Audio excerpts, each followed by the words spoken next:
లలిత exchange Utsav పాత నగల అదే బరువుకి కొత్త నగలు తీసుకోండి 20% ఆదా చేసుకోవచ్చు.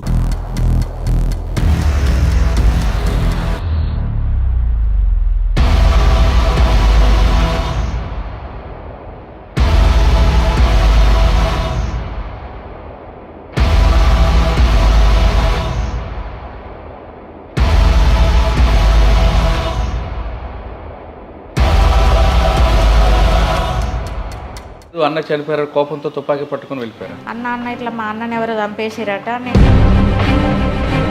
అమ్మ, మీరు పార్టీలు వెళ్ళేసరికి ఆదివాసుల్లో ఎలాంటి పరిస్థితులు ఉంటుంది? బట్టలు కూడా లేవు అన్నట్టు. అంటే వాళ్ళ మార్పు కోసం మీరు కృషి చేశారా? చాలా మార్పు వచ్చింది అక్కడ జనాలకి. సాధారణంగా ఆడవాళ్ళకు ఉన్న ఇబ్బందులు కూడా ఉంటాయి, అవన్నీ అడవిలో మీకు ఎదురయ్యా? ఎదురయ్యా. ఎవరికి చెప్పుకోలేమన్నట్టు. అది అక్కడ వేధింపులు అని ఒక ఆరోపణ వాస్తవం అంటారు. చెప్పినోడు వాళ్ళు వేస్ట్ కాళ్ళు, ఈయనోళ్ళు కూడా వేస్ట్ కాళ్ళు. దొరల కుటుంబాలు పుట్టి ఆయన అడుగుబాటు పట్టడం ఏంటంటే, అంటే ఈయనది ఏదో లవ్ది ఫెయిల్ అయింది.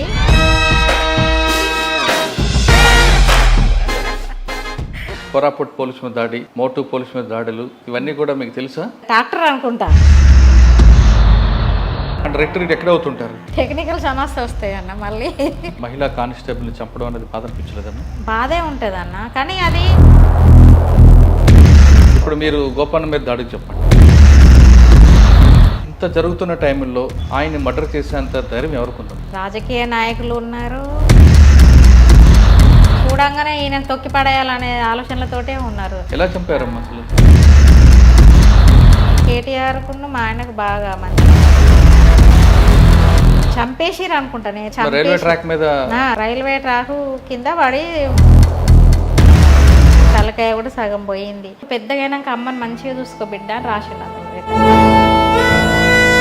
ఇంటర్కాస్ట్ మ్యారేజ్లు కూడా చేసుకోవద్దని చెప్తాను నేను. మా ఆయన ఉన్నంతసేపు నన్ను అందరూ దేవత అన్నారు. మా ఆయన చచ్చిపోగానే ఆమె గమల ఆమె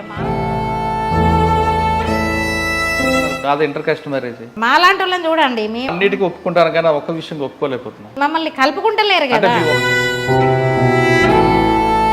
మీరెవరో తెలియగానే తెలియక నేను మాట్లాడినంటే నోరు మెదపరు ఎవ్వరు కూడా. భర్త లేని కుటుంబం అంటే చాలా మంది చులకంగా చూస్తుంటారు, కానీ మీలాంటి వాళ్ళ వైపు కూడా అలా చూస్తున్నారంటే వాళ్ళకి ఎంత ధైర్యం ఉండాలి కదన్నా. నేను ఇప్పుడు ఏ చిన్న హాని జరిగినా ఊరుకోరు వాళ్ళు. ఎవరికి కూడా ఇట్లాంటి కష్టం రావద్దు. 2000 పింఛని అంటే కూడా ఇవ్వరు.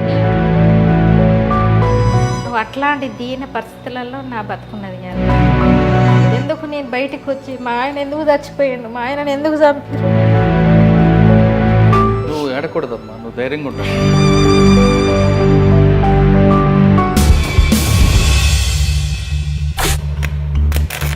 Welcome to crime confessions.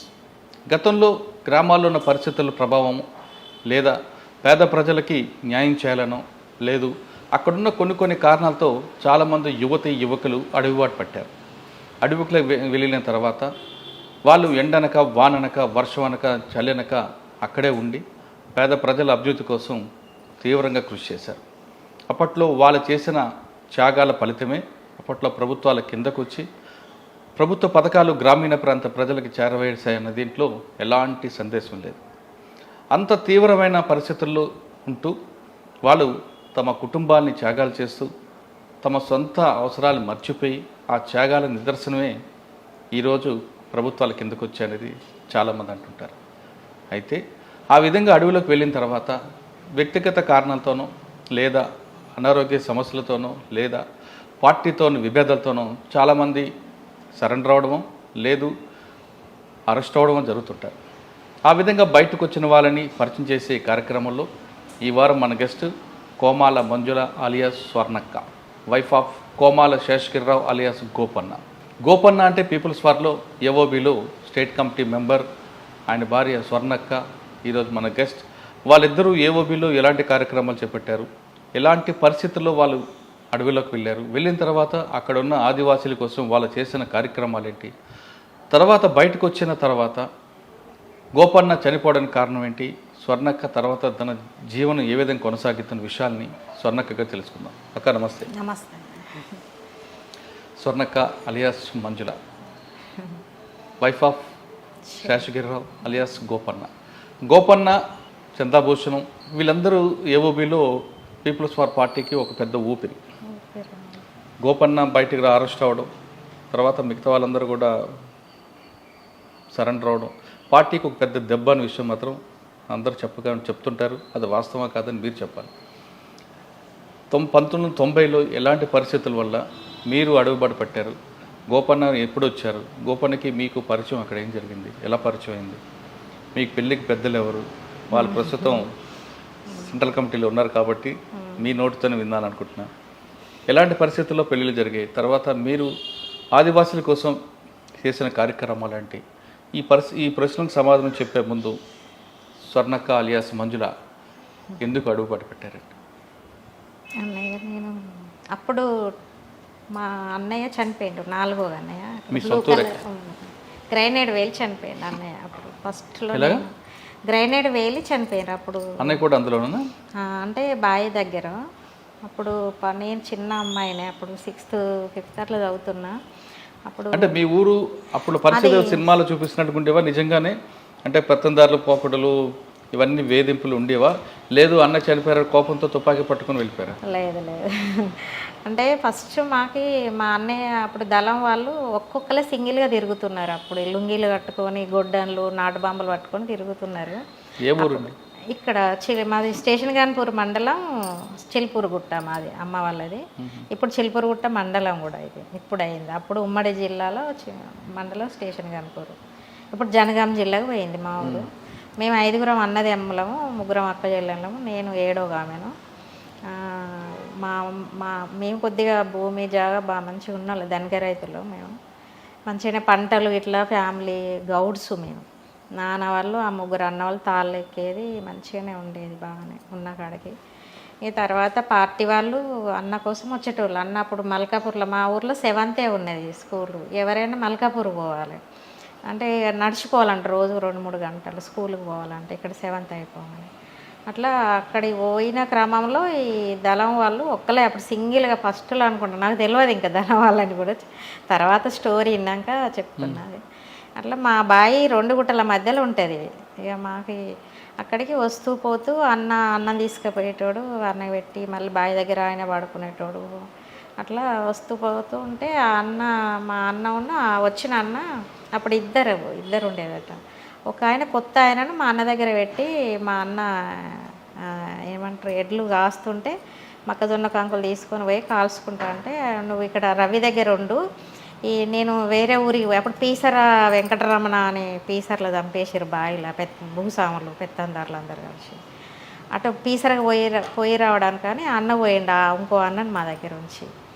వీళ్ళిద్దరు ఏం చేశారంటే, ఇద్దరి మధ్యలో గ్రైనేడ్ వేలి ఇద్దరు చనిపోయారు ఆ గుట్ట దగ్గర. చనిపోయినాక అక్కడ మా మేనత్త ఉంటుంది, నేను అప్పుడే స్కూల్ నుండి ఇంటికి పోయినా. ఆ అన్న కోసము మా అమ్మ ఏం చేసింది, అన్నం వండి ఎవరో అన్న వాళ్ళ ఫ్రెండ్స్ వచ్చిరమ్మా అన్నం ఇచ్చిరాపో అంటే, స్కూల్ వదిలిపెట్టారు. 4 అయింది. అప్పుడు అన్నం తీసుకొని వెళ్ళే వరకే మా అన్న చనిపోయిండు. ఎడ్లన్నీ ఇవన్నీ గొర్రెలు బర్రెలు ఎడ్లన్నీ ఇటు వస్తున్నాయట. వస్తుంటే ఎందుకు ఇటు వచ్చినాయి, షేన్ అంతా మేస్తుంది అని నేను పక్కన బావిలో అడిగితే, మంజుల మీ అన్న చచ్చిపోయిండు, అక్కడ పెద్ద సౌండ్ వచ్చింది, మా మేనత్త ఉంటుంది మా ఇంటి దగ్గరే, అక్కడ చనిపోయిండు, నువ్వు తొందరగా వెళ్ళవే అని అంటే, నేను వెళ్ళినే. మా మేనత్త నాకు ఎదురు గురికొచ్చి, అన్నని ఎవరు చంపేసిరే, ఎవరు చంపేసిరు మా అనేసి అంటే, ఇక మన 4 అన్నలు 3 అన్నలు తాళ్ళు ఎక్కుతారు, నాన్న ఇట్లా అందరూ అంగట్లో ఉంటారు, అంగడి జరుగుతుంది గుట్ట దగ్గర. ఇక ఇంకొక ఆయన ఆడ వేరే ఆయన ఉన్నాడు ఆడ. అన్న ఇట్లా మా అన్నని ఎవరో చంపేసిరట, నేను మా ఇంటికి పోయి మా అమ్మకి చెప్తా, మీరు మా నాన్నకు మా అన్నలకు చెప్పారా మా అన్నని చంపేసిరట అంటే, అట్లా అన్న అటు వెళ్ళిండు. మా నాన్న దగ్గరికి నేను ఇంటికి వచ్చేవరకు ఇక మా అమ్మకి తీసుకొని మళ్ళీ వచ్చేవరకు ఆయన ఎప్పుడో 12 గంటలకు గ్రైనేడ్ వెళ్ళి చనిపోయాడు. నేను స్కూల్ నుండి ఇంటికి పోయి మళ్ళీ అక్కడి బాయికడి వరకు 5 అయింది అన్నట్టు.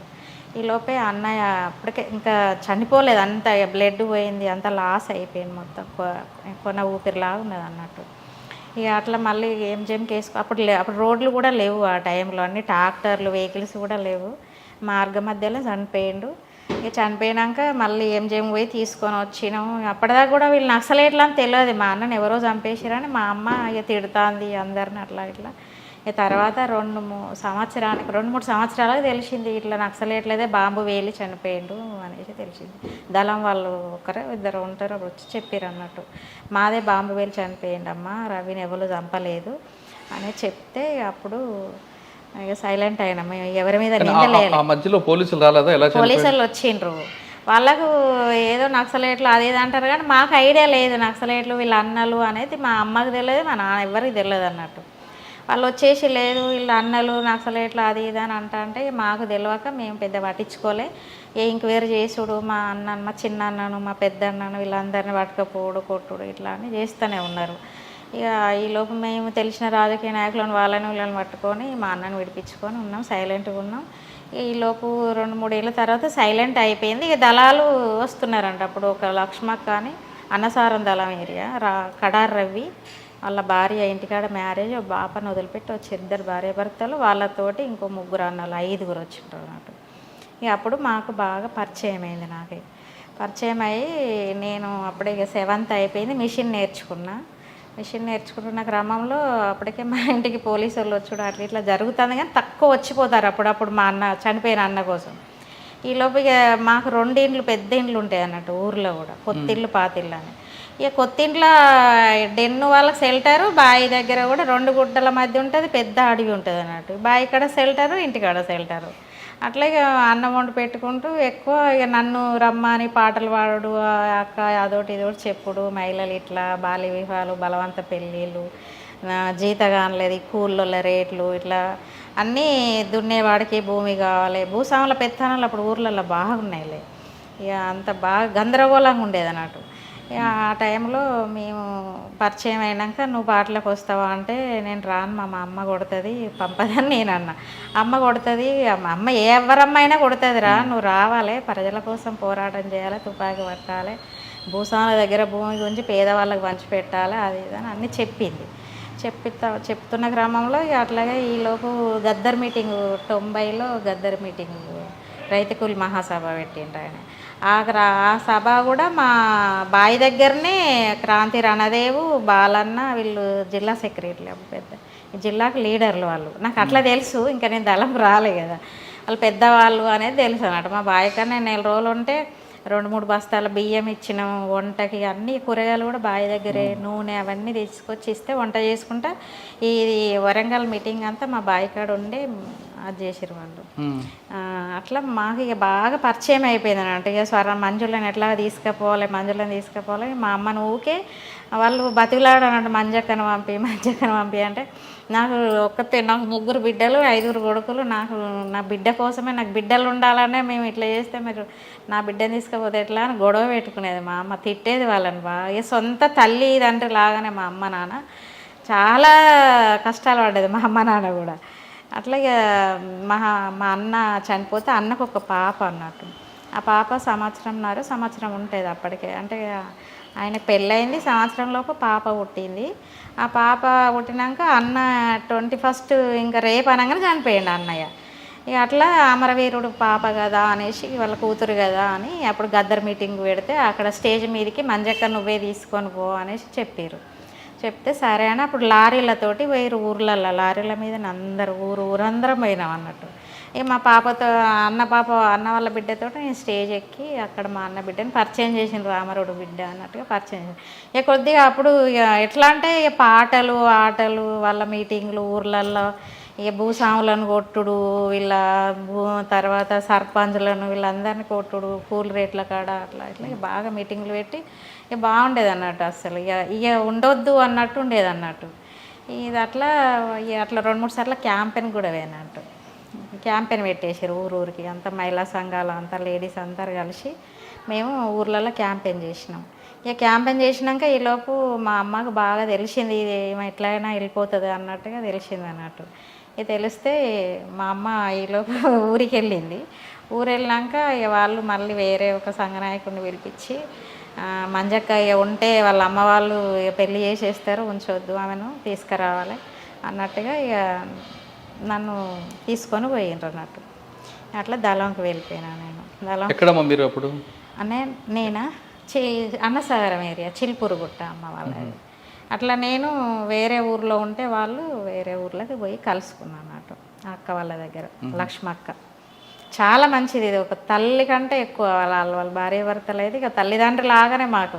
అమ్మ నాన్న వదిలిపెట్టి వచ్చినాం కానీ తల్లిదండ్రులు లాగానే. కాకపోతే ఏంటంటే కొద్ది చిన్న వయసు కదా అప్పుడు నాకు. ఈమె నేను నడుస్తుందో నడవదో అనేసి బాగా టెస్ట్ పెట్టిరు నాకు. ఇక ఊర్లలోనే ఒక 6 నెలలు ఆడ 10 రోజులు, ఆడ 15 రోజులు, ఆడ నెల రోజులు, ఒక 6 నెలలు ఉంచిరు. ఈమె నడవలేదు, బాగా శనిష్ఠు సున్నితంగా ఉండేది. ఇక నాకు పెద్దగా ఏం పనులు రావు ఎక్కువ. ఇక పెద్ద ఫ్యామిలీ. ఏం చేసేవారు మీరు దళంలో నేను అన్నయ్య ఫస్ట్ వాళ్ళు ఇక దళంలో తిరిగిన 2 years ఇక్కడ తిరిగినాక అప్పుడు ఏఓబి అని కాదు కానీ డీకేకి పంపించాలి, రిక్రూట్మెంట్ ఇక్కడ బాగా వస్తున్నారు అన్నట్టు. ఆ టైంలో గద్దర్ మీటింగ్ తర్వాత చాలా రిక్రూట్మెంట్ వచ్చిర్రు. అప్పుడు పగడేరు అమరవీరులు 13 మందిని కూడా ఎన్కౌంటర్ చేసిండ్రు. అప్పుడు చాలామంది 20 మంది 10ల సంఖ్యలలో డీకేకి వెళ్ళిపోయారు. అప్పుడు మా ఊర్లో నుండి కూడా చాలామంది వెళ్ళిపోయారు. మా ఊర్లో 9 మంది, మా అన్నయ్యతోటి 9 మంది ఎన్కౌంటర్ బూటక వెనుక పట్టుకొని చంపేసిన వాళ్ళందరూ. పెద్దది మాది ఒక చరిత్ర ఉంటుంది అన్నట్టు ఊర్లో. అంటే వీళ్ళందరూ నేను వెళ్ళిపోయినాక, డీకేకి వెళ్ళిపోయినాక వాళ్ళందరూ చనిపోయారు. మళ్ళీ బతికి వచ్చింది అన్నట్టు నేను ఒక్కదాన్ని. మళ్ళీ పోయింది గుర్తు మళ్ళీ ఇంటికి రాలే ఏ రోజు కూడా. ఒకసారి 96లోనేమో అమ్మ వాళ్ళని చూద్దాం, నాన్న చనిపోయిండు అనేది నేను ఎందుకో లెటర్ రాస్తే అడ్రస్ పెట్టి ఆ లెటర్ బట్టి మా నాన్న చనిపోయిండు అని నాకు ఒక లెటర్ వచ్చింది అన్నట్టు అక్కడ తూర్పుగోదావరి. అంటే అప్పుడు అడ్రస్ ఉండవు కదా, ఎలాగొస్తుంది లెటర్ పోస్ట్లో వేసినాం అన్నట్టు. మీరు వేశారు, రిటర్న్ పోస్ట్ ఎలాగొస్తుంది?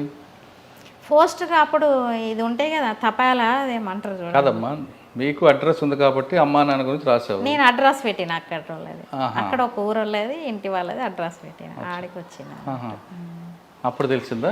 అప్పుడు నాన్న చనిపోయిందని తెలిసింది 98లో వచ్చారు. అప్పుడు అమ్మని పిలిపించుకున్నా, అన్న వాళ్ళని పిలిపించుకున్నా. ఎక్కడికి? అక్కడ తూర్పుగోదావరి. ఇక్కడ అది వెదురు నగరం. నగరం వెదురు నగరం అంటే ఏలేశ్వరం అటు.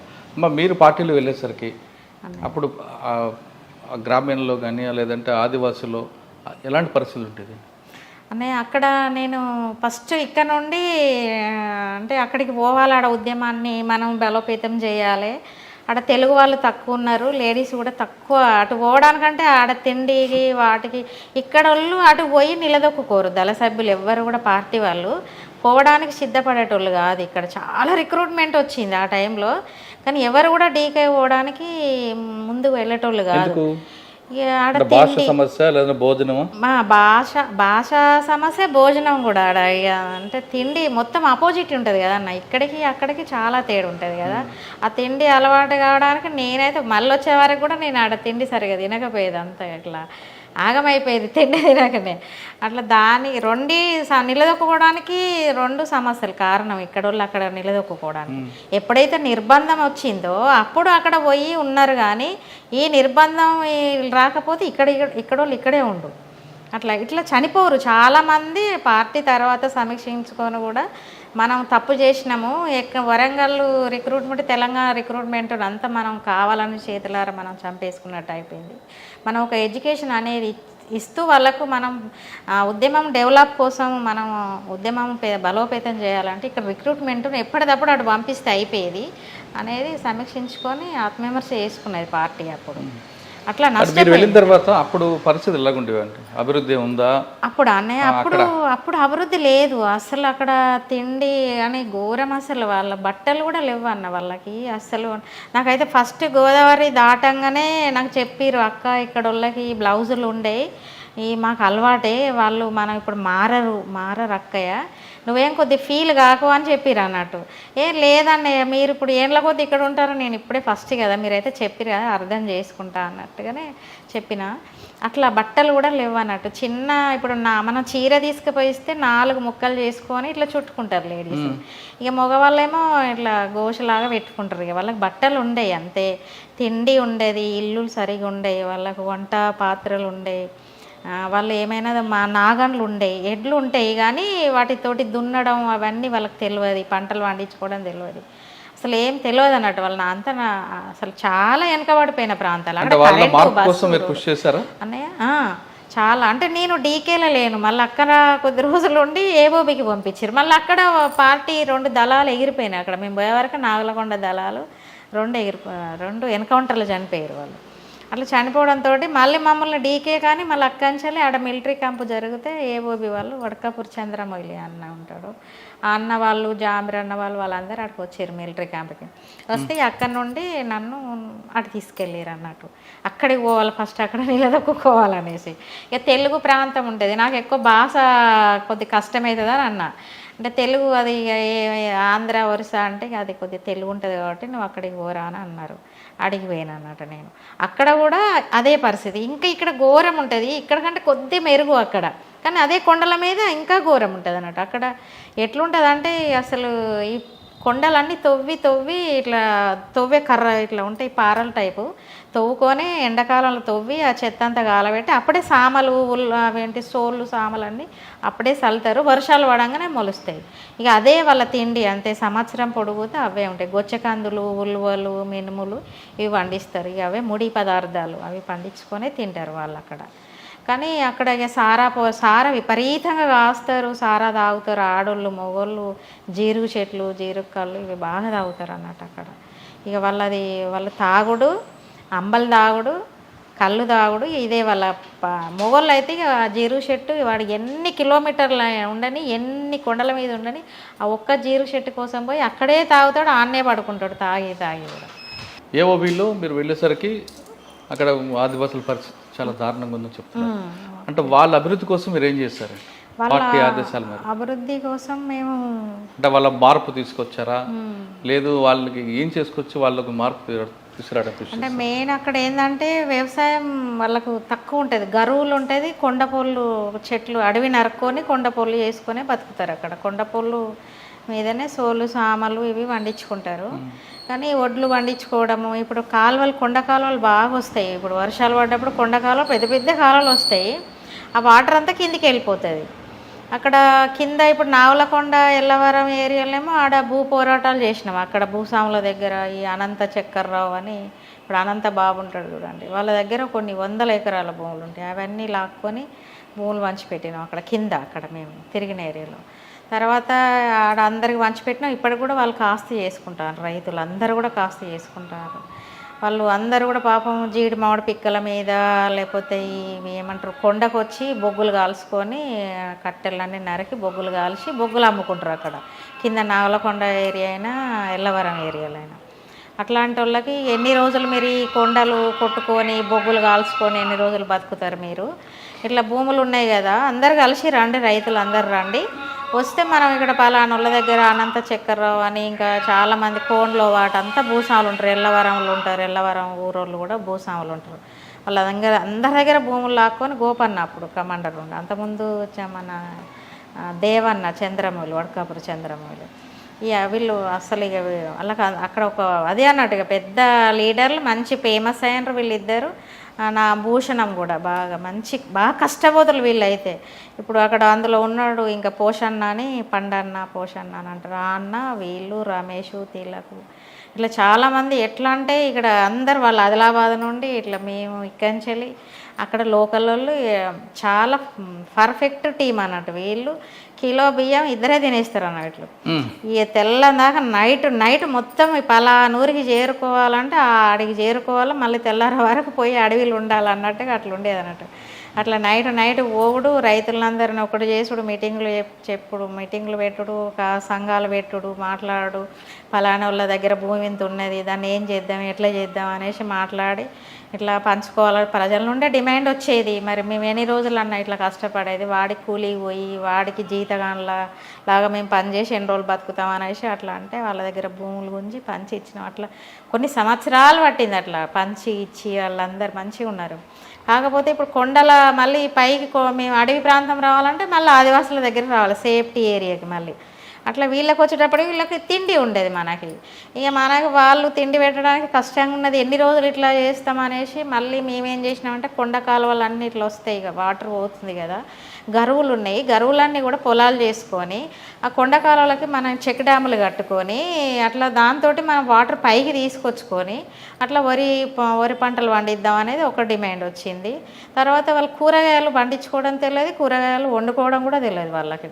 అట్లా కూడా చిక్కుడుకాయ, బెండకాయ, దొండకాయలు ఇట్లా అన్ని కూరగాయలు ఉంటాయి, వాళ్ళకి తెలియదు. కాకరకాయ అయితే ఇట్లా ఉంటాయి అటు కంచెల పంట, కానీ తెంపుకోరు, వండుకోరు. అదే గొచ్చకందులు, అదే మినుములు, అవే అలసులు అట్లా వండుకొనే తింటారు, చిక్కుళ్ళు అవి ఇవి. ముడిపప్పులే ఉడకబెడతారు, అందులో ఒక మిరపకాయ, ఇంత పసుపు కొమ్ము, ఇంత దొడ్డుప్పు, ఇవే ఉంటాయి వాళ్ళ దగ్గర. ఉల్లిగడ్డలు కూడా ఉండేవి అన్నట్టు. ఇక అవే పండించుకుంటారు. అవి తాపకి సంత, ఇప్పుడు ఎక్కడ వైరామరం సంతకు పోవాలి వాళ్ళు. వైరామరం సంతకు అంటే ఎక్కడ పలకజేడి, ఎక్కడ వైరామరం, అంత దూరం నడిచిపోయి 5 కిలోలు 2 కిలోలు తీసుకుపోయి ఎండుమిరపకాయలు ఇన్ని, పసుపు కొమ్ములు వీళ్ళే పండించుకుంటారు. ఉల్లిగడ్డలే తెచ్చుకుంటారు, ఉల్లిగడ్డలు, ఒట్టి చేపలు ఇట్లాంటివి తెచ్చుకొని అవే వండుకుంటారు వాళ్ళు. అవే అప్పట్లో వస్తు మార్పిడి ఉండేది కదమ్మా, తెలుసా?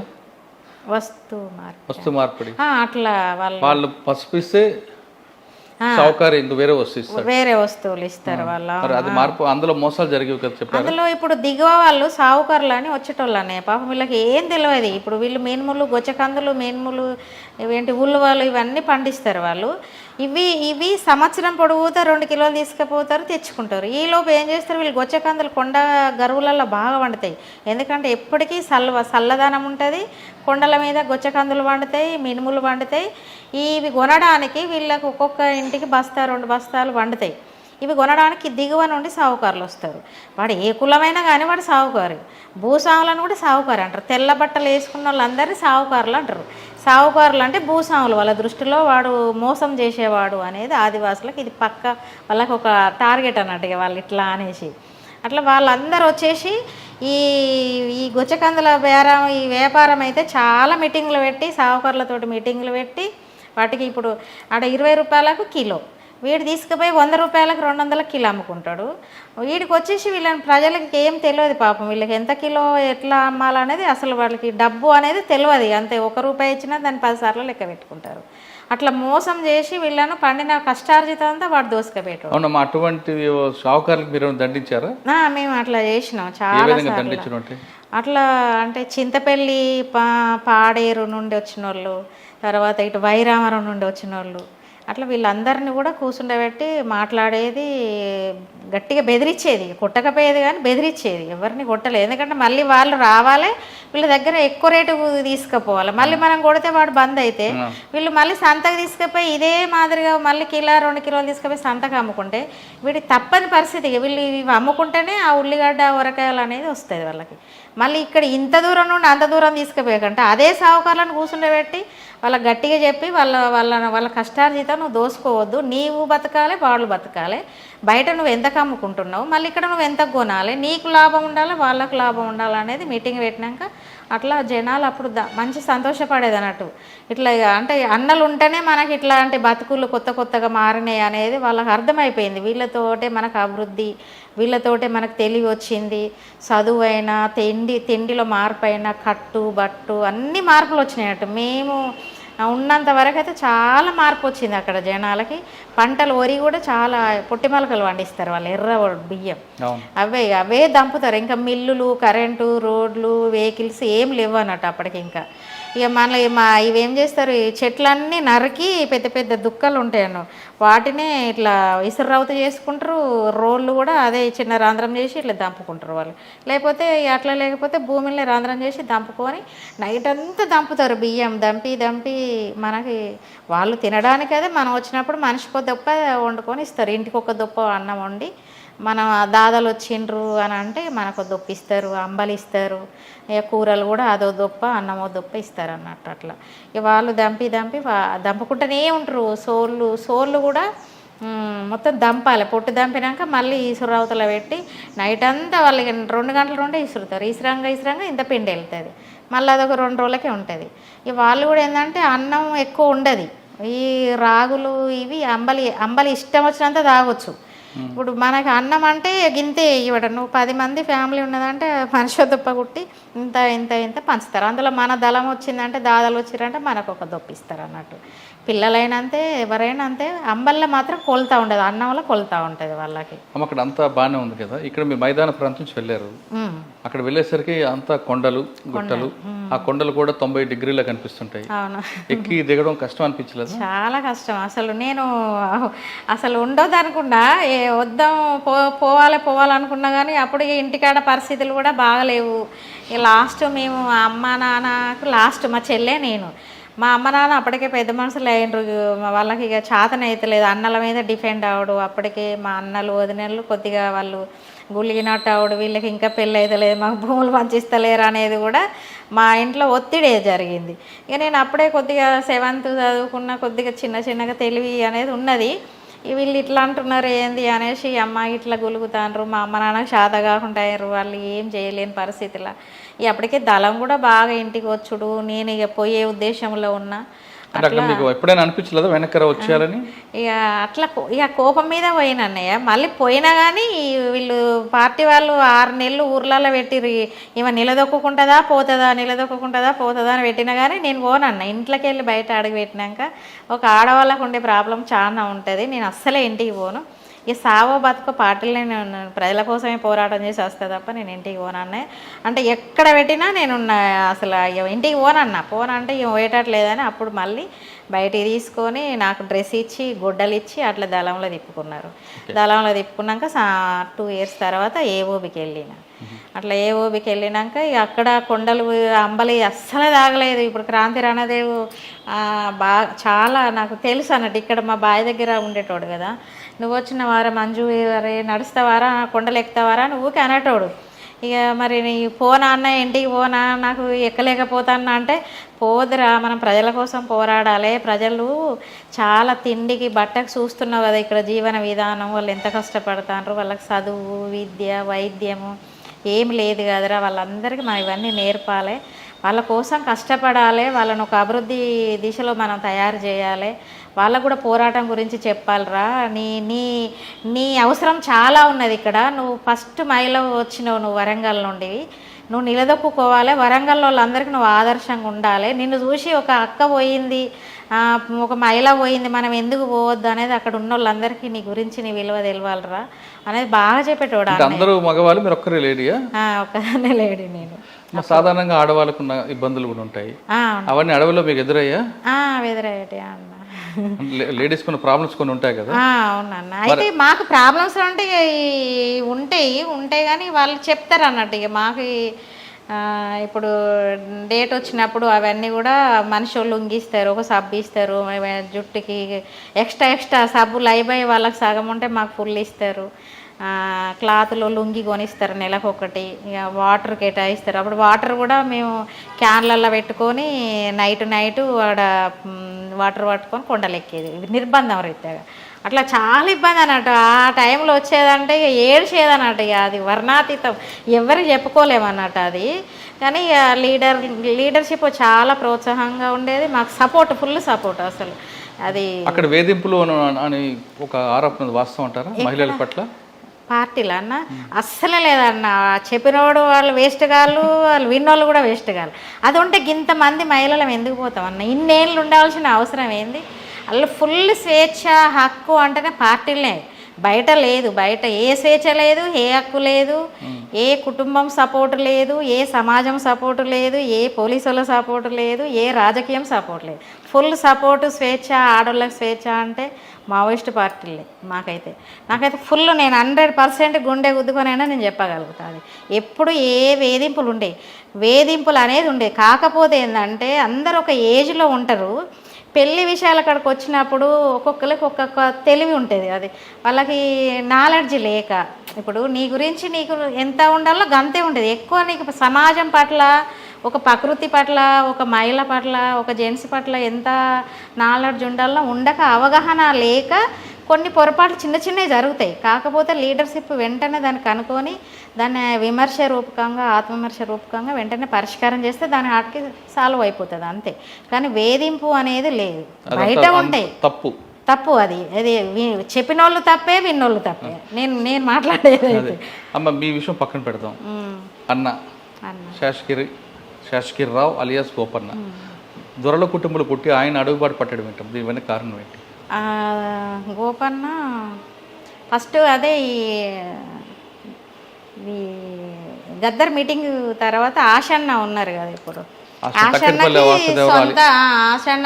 ఆశన్న ఈయనకు మేనమామ కొడుకు. వీళ్ళు బాబామర్దలు ఇద్దరు. ఇప్పుడు ఆయన కూడా సరెండర్ అవడానికి ఒకసారి చేసిండు, కానీ ఇక మేము పడ్డ కష్టాలు చూసి ఆయనకు వద్దని చెప్పారు. ఈయన ఆశన్న వెళ్ళారు అంటే మామ బాటలో వెళ్ళాడు ఈయన.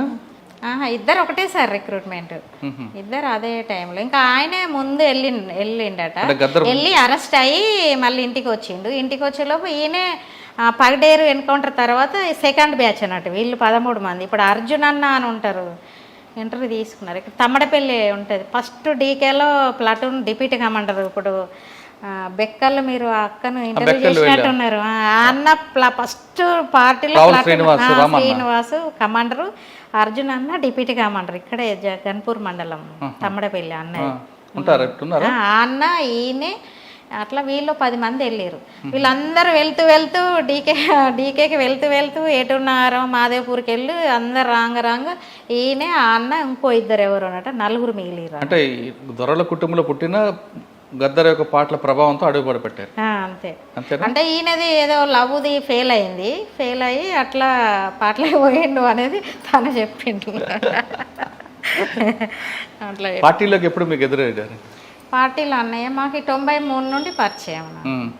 తనేమో ఎల్లవరం కమాండరు, నేను నాగులకొండలో ఉన్నా. నేను దళ శాఖ మెంబర్ని. మా కమాండరు అప్పుడు మురళి అన్న, భూషణం అన్న డిప్యూటీ కమాండర్. మాది శాఖ అప్పుడు.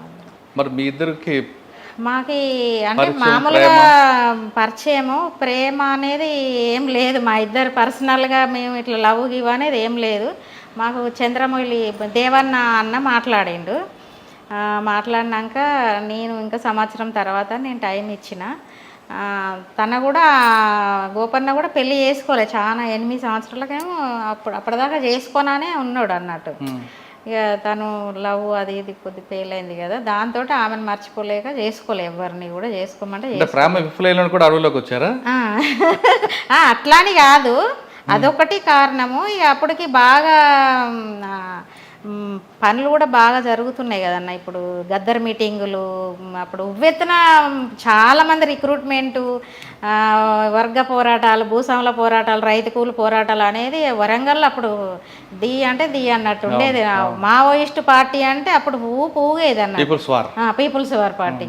అట్లా అప్పుడు అందరూ ఎవరైనా కూడా అసలు ఇక పోవాలి అన్నట్టుగానే ఉండేది అన్నట్టు. ప్రతి ఊర్లో ఇప్పుడు నువ్వు చిల్పూరు గుడ్డ నుండి అటు మల్కాపూర్, వెంకటాద్రిపేట, పీసర, కొత్తపేట, తరిగొప్పల ప్రతి ఊరు నుండి 10 మంది ఉంటారన్న. ఊరంతా సంఘ నాయకులు, మిలిటరీ పరంగా ఆంబూసులు చేసుడు, ఇవంతా ఊరంతా పార్టీ వాళ్ళే అసలు అక్కడ. ఇప్పుడు అన్న లోపలికి వచ్చిన తర్వాత అన్న చేసిన కార్యక్రమాలు చెప్పండి.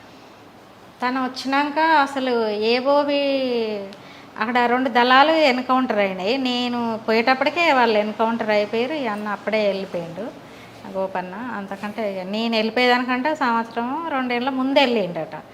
వెళ్ళినాక అటు కోరకొండ, తాండవాల దళంలో తిరిగి లాస్ట్ ప్లేన్ ఏరియా 2 దళాలు ఎన్కౌంటర్లో షెల్టర్లో దాని పేరు, ఇంట్లోనే పట్టుకొని చంపేసారు పోలీసు వాళ్ళు. మత్తు మందులు ఇచ్చి, అన్నంలో మత్తు మందు పెట్టి చంపేసారు.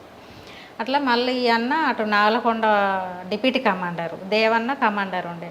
అప్పుడు ఎన్కౌంటర్లు అయి చనిపోయి రిక్రూట్మెంట్ లేదు, అసలు ఫుడ్ లేదు, ఏం లేదు.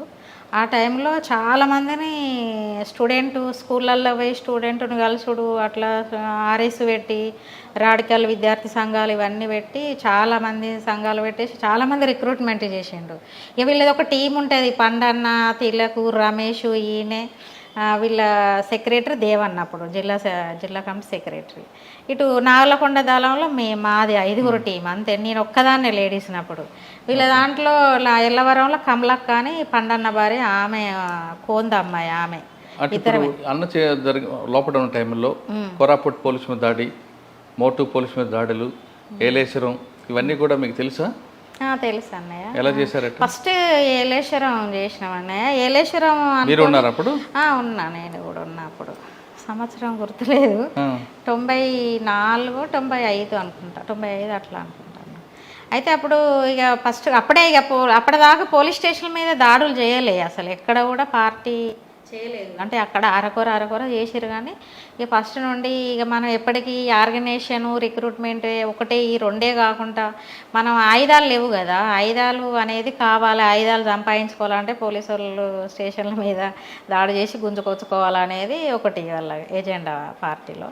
అట్లా తీర్మానం చెప్పినాక ఇక మేము ఏఓబిలో 4-5 దళాల మందరం కలిసి పోయి బస్సు లారీలో పోయి దాడి చేసి తుపాకులు, బస్సు లారీ ఏదో ఉన్నది, ట్రాక్టర్ అనుకుంటా, ఏలేశ్వరం పోలీస్ స్టేషన్ లీడర్. దానికి కూడా ఎన్ని గంటలకు జరిగింది జర్నీ అన్న? నైట్ ఎన్ని గంటలకు జరిగింది? అదే అన్న 3 గంటలు. ఉదయం లేదు, నైట్ 1 గంట ప్రాంతంలో. రెక్కి వేశారా డైరెక్ట్? రెక్కి గోపన్న ఉన్న ఇంకో కమాండరు వీళ్ళందరూ, మరి పేర్లు చెప్పొచ్చు టెక్నికల్, వీళ్ళందరూ ఒక టీం ఉంటుంది అన్నయ్య. టీము పోయి రెక్కి చేసి. మీరు ఉన్నారా అప్పుడు? రెక్కిలో లేను, దాడిలో మాత్రం ఉన్నా. మీరు పాత్ర ఏంటి అందులో? ఏం లేదు, ఇక టీము అటొక్క బ్యాచ్ ఇటొక్క బ్యాచ్లు అనుకొని పోయి ఒకటేసారి దాడి. సాధారణంగా ఎలా దాడి చేస్తారు? మా ఫస్ట్ అటాక్ అనేది సెంటరింగ్ కొట్టుకు లోపలికి వెళ్తారా? సెంటరీలు ఫస్ట్ అంటే రెక్టరీట్ ఎక్కడ అవుతుంటారు? టెక్నికల్ సమస్య వస్తాయి అన్న మళ్ళీ. అయితే 4 బ్యాచ్లు అయిపోయింది కాబట్టి అడుగుతున్నా. అయితే ఎప్పుడైనా కూడా రెక్కి చేస్తాం, ఫస్ట్ సెంట్రీలను రెక్కి చేస్తారు. రెక్కి చేసినాక సెంట్రీలను దెబ్బ కొట్టాలి. సెంట్రీలు డౌన్ అయిపోయారంటే మిగతా వాళ్ళందరినీ కూడా చంపొద్దు అని, మెజార్టీగా చంపొద్దు వాళ్ళను, మన ఆధీనంలో తీసుకొచ్చుకొని వాళ్ళందరినీ రూమ్లో వేసి మనం తుపాకులు కావాల్సింది తుపాకులు అనేది అట్లా ఎజెండా పెట్టుకొని పోతాం. మెజార్టీగా పోలీస్ స్టేషన్లల్లో ఎవరిని కూడా పోలీసు వాళ్ళని చంపొద్దు అనేది పార్టీ తీర్మానం. ఒకవేళ వాళ్ళు కాలుస్తున్నారంటే మనం కాలవాలి, కాకపోతే వాళ్ళను తుపాకులు ఎత్తే సరెండర్ అయ్యిందనుకో ఎవరిని కూడా కాలవద్దు. వాళ్ళని అందరిని తీసుకుపోయి రూమ్లో వేసి మనకు కావాల్సింది వెపన్స్ కాబట్టి వెపన్స్ తీసుకొని రావాలి, మందుగుండ్లు సామాగ్రి తీసుకొని రావాలనేది. అట్లా 4 పక్కల పోయి దాడి చేస్తాం, వాళ్ళని అందరిని ఒక రూమ్లో వేస్తాం, తుపాకులు ఎత్తుకొని వెహికల్లా లేకపోతే నడకనా, ఇక సిటీ దాటేదాకా ఏదన్నా వెహికల్ మాట్లాడుకొని దాటుతాం, అడిగి వచ్చేదాకా. అక్కడి నుంచి మళ్ళీ ఏదో వేరే రాంగ్ రూట్లో మళ్ళీ వెళ్ళిపోతాం అన్నట్టుగా. వేరే ఎన్ని తుపాకులు దొరికాయండి అన్నయ్య? 25 తుపాకులు అప్పుడు తీసుకొచ్చి ఎవరికి ఇచ్చారు అవి? పార్టీకి, ఏదైనా కూడా పార్టీ కంట్రోల్లోనే ఉంటాయి ఏదైనా కూడా. అంటే మీరు పార్టీ ఆదేశాల మేరకు తుపాకులు తీసుకొస్తారు, దాడి చేసి తీసుకొచ్చి పార్టీకి సమాచారం అందిస్తారు సాధారణంగా. అంటే పార్టీ మళ్ళీ చెప్పే వరకు దాన్ని అక్కడే ఉంటుందా డంపులోనే, లేదు మేము తీసుకొచ్చాను మీకు మీరు వాడుకుంటారా? వెళ్ళిపోతాయి, మాకు ఎక్కడ అవసరం ఉంటే అక్కడికి పంపిస్తారు వెపన్స్. ఇప్పుడు పార్టీ ఆంధ్ర, ఒరిస్సా, డీకే ఇన్ని ప్రాంతాలలో ఉన్నది కానీ ఎక్కడ వెపన్స్ ఎక్కువ అవసరం ఉంటుందో అక్కడికి పంపించేస్తారు ఇక. అట్లా ఏలేశ్వరం తర్వాత మీకు మీరు చేసిన ఆంబుష్ కానీ దాడులే కానీ చెప్పండి. ఆంబుషులు చిన్నవి ఉండే కానీ ఫెయిల్ అయినాయి. నేను ఎక్కడ కూర్చున్నా సక్సెస్ కావాలి, ఫెయిల్ అయినాయి. ఎందుకు? ఏదో కూర్చునేది వచ్చేది, అది ఎందుకో కొన్ని ఫెయిల్ అవుతాయి కదా, అన్ని సక్సెస్ కావు ఆంబుషులు. ఇప్పుడు వాళ్ళు నడుచుకుంటూ వస్తారు. స్వర్ణక్క అని పేరు ఎందుకు పెట్టారు? స్వర్ణక్క అప్పుడు ఈ వందనం అని స్వర్ణక్క అని ఉంటుంది చూడండి, ఆమె అక్కడ చచ్చిపోయింది. ఇప్పుడు దేవన్న వడకాపూర్ చంద్రమయ్యని పెళ్లి చేసుకునేది అక్క స్వర్ణక్క. పెళ్లి చేసుకున్నాక 1 మంత్కేమో వారం రోజులకు చనిపోయింది. కొంగంటి సోమన్ను ఆమె తాండవ దళంలో ఇద్దరు చచ్చిపోయారు. అక్కని మాయం చేసారు. కొంగంటి సోమన్నేమో ఒక పట్టుకొని కాల్చి డెడ్ బాడీ దొరికింది కానీ అక్క దొరకలేదు. అట్లా అన్ననే పెట్టిండు, నన్ను దేవన్నే పెట్టిండు నా పేరు. అప్పుడు నాకు ఇక్కడ రమక్క ఉండే, అక్కడ పోయినాక స్వర్ణ అని పెట్టిండు అన్నని. అట్లా అక్క పేరు. తర్వాత గోపన్న చేసిన ఇంకా 2-3 దాడులు కోరాపుట్ చెప్పండి. బొడ్డిగడ్డ పోడపాడు చేసినాం అన్నయ్య. అప్పుడు బొడ్డిగడ్డ జంట రైలు అన్నట్టు నది దాటిపోవాలి పడవల మీద. ఎక్కడ? బొడ్డిగడ్డ పోడపాడు వరుస మలకనగిరి అటు. అవి మొత్తం అక్కడ కూడా చాలా మందిమే దాడి చేసినాం. 150-200 మంది పోయి 2 పోలీస్ స్టేషన్ మీద దాడి చేసి అందులో కూడా 100-200 తుపాకులు వచ్చినాయి అక్కడ కూడా 2 పోలీస్ స్టేషన్ల మీద. కానీ అక్కడ ఎవరిని చంపలేదు ఎవరిని కూడా. కోరాపుట్లో కూడా బాగానే వెపన్స్ బాగా వచ్చినాయి అక్కడ. ఇంకా పెద్ద దాడి అది. అది ఇక చాలా ఒకసారి కోరాపుట్ దాడి చెప్పండి. తెల్లవారుజాము జరిగిన దాడి దాదాపు 2-3 గంటలు మీకు నేను దాంట్లో లేనన్నా, నేను లేను కానీ ఆ గోపన్ననే ఉన్నాడు ప్రధాన పాత్ర. ప్రతి దాడిలో ఆంబుష్లో పోలీస్ స్టేషన్ల మీద ఎక్కడైనా కూడా గోపన్న పాత్ర ఎక్కువ ఉంటుంది. కోరాపుట్ దాడిలో వెపన్స్ దొరికిన తర్వాత కూడా అక్కడున్న మహిళా కానిస్టేబుల్ని చంపడం అనేది బాధ అనిపించలేదమ్మా? బాధే ఉంటుంది అన్న, కానీ అది అంటే వాళ్ళు సరెండర్ అయిపోయిన తర్వాత కూడా చంపడం అనేది సరెండర్ అయితే చంపొద్దు అన్న ఎప్పుడు కూడా. ఇప్పుడు నేను ఫస్ట్ చెప్పిన కదా, ఎవరిని కూడా పోలీసు వాళ్ళని చంపొద్దు. మనకు ఆయుధాలు ఫస్ట్.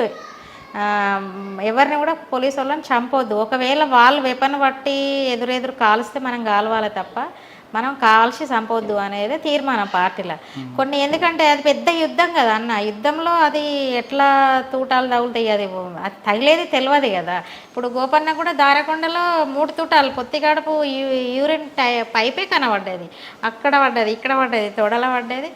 8 మంది, 4 గాయాలు, 2 చనిపోయారు, ఒకరు అక్కడ స్టేషన్లు ఉన్నారు. అంటే ఆ దాడికన్నా ముందు కోరాపుట్లో దాడి చేసినప్పుడు మహిళా కానిస్టేబుల్ని చెప్పడం బాధ అనిపించిందా లేదా? పార్టీ సమీక్షలో ఏం చెప్పారు?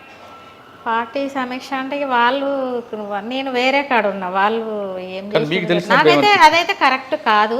అంటే సరెండర్ అయినాక చంపుడు అయితే కరెక్ట్ కాదు. కాకపోతే అది అనుకోకుండా చనిపోయిందేమో అనుకుంటాను నేనైతే. ఓకే, ఇప్పుడు మీరు గోపన్న మీద దాడికి చెప్పండి. ఆయన ఆ రోజు ఏం జరిగింది? దారకొండ గోపన్న మీద దాడి జరిగింది కదా, ఆయన దాడి తప్పించుకున్నారు కదా. అప్పుడు దారకొండల్లా కదా. ఎలా జరిగింది? ఆడ దారకొండలో మేము ఆడ కూడా వెపన్స్ కోసమే పోయిన, మంచి ట్రైనింగ్ తోటే పోయినాం. Darakonda police station police station police station అన్న. పోలీస్ స్టేషన్లో అయితేనే వాళ్ళు ఆడ ఎక్కడైనా కూడా బలహీనంగా ఉన్న కాడనే దెబ్బ కొడతారు. బలంగా ఉన్న కాడ దెబ్బ కొట్టరు కదా పార్టీ. ఎప్పుడైనా కూడా ఆడ బలహీనంగా ఉంటారు కాబట్టి ఆ పోలీస్ స్టేషన్ మీద దాడి చేయాలి. మనకు వెపన్స్ ముఖ్యం అనేసి అనుకున్నాము. కొద్దిమంది పోలీసు వాళ్ళు ఉంటారు, వాళ్ళని చంపొద్దు, వాళ్ళని సరెండర్ అయితే సరెండర్ చేయించి వాళ్ళందరిని రూమ్లో వేసి వెపన్స్ తీసుకురావాలనుకున్నాం. మేము ముందు నుండి వెళ్ళినాం. మాకు ఒక కాలువ ఉంటుంది, ఊర్లోకి వెళ్ళి ఒక కాలువ ఉంటుంది దారకొండ. కొండ దిగంగా పోలీస్ స్టేషను, అటు వీళ్ళ వీళ్ళ వీళ్ళ దిక్కేమో వాళ్ళ ఆధీనంలోకి వచ్చింది ఆ ప్రాంతం వెనక సైడ్. మాది ముందు సైడ్ అన్నట్టు. మేము వడకాపూర్ చంద్రమౌళి టీము, నేను ఇక మేము అందరం బాంబులు వేస్తాను, గ్రైండర్లు వేస్తాను, కానీ వాళ్ళు ఫుల్ ఫైరింగ్ చేస్తారు. ఇద్దరు పోలీసు వాళ్ళు ఫుల్ ఫైరింగ్ చేస్తాను. ఇటు కంట్రోల్ అవుతలేదు ఎట్లా అనేసి మళ్ళీ వీళ్ళు శ్రీధర్ అని చనిపోయిండు, హైదరాబాద్ నుండి, ఆదిలాబాద్ అన్నయ్య. ఆయన స్టూడెంట్ నుండి వచ్చిండు పాపం. ఈయన మాదికి వచ్చారు, ముందుకు వచ్చి వీళ్ళు ఏం చేసారు, గోడ దునికి ఫైరింగ్ ఆటోమేటిక్ పెట్టుకొని ఏకేలు పట్టుకొని దాడి చేసి ఫైరింగ్ చేసుకుంటే వెళ్ళిండ్రు.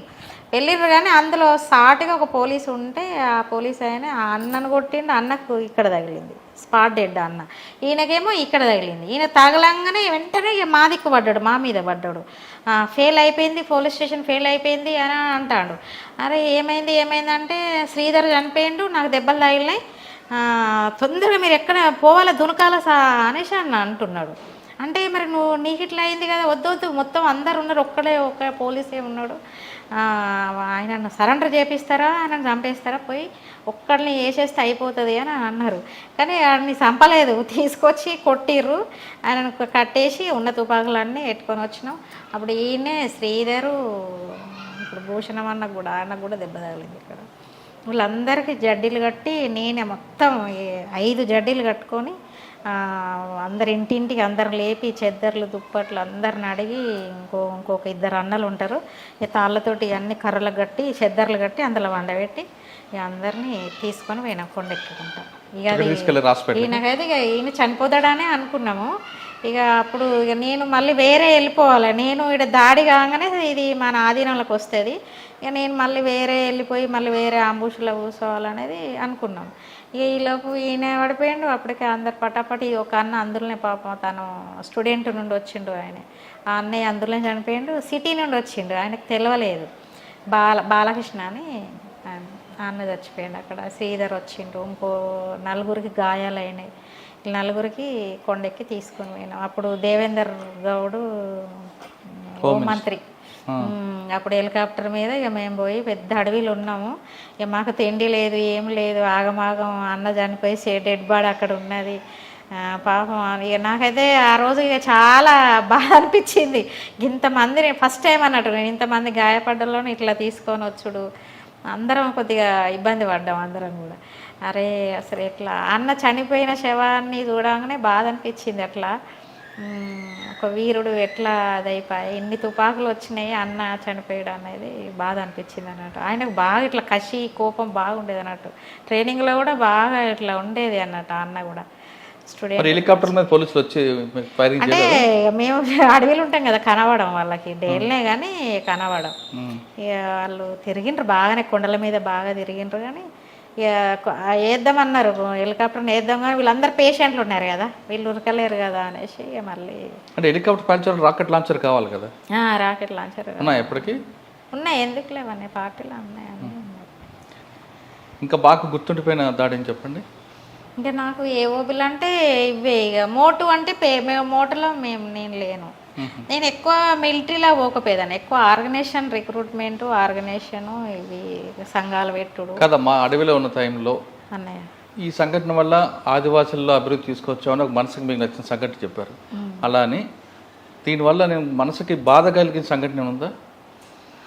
బాధ అంటే ఈ ఎక్కువ సారాల వల్ల చాలామంది చనిపోతారన్న. తర్వాత డెలివరీ టైంలో హాస్పిటల్ ఉండే వాళ్ళకి చాలామంది కలరా వచ్చి, ఇప్పుడు వర్షాలు స్టార్ట్ అవుతాయి కదనే, అప్పుడైతే కలరా వస్తుంది, మలేరియా వస్తుంది, వాంతులు, మోషన్స్, ట్యాబ్లెట్లు ఉంటాయి, చెట్ల మందులు ఉంటాయి.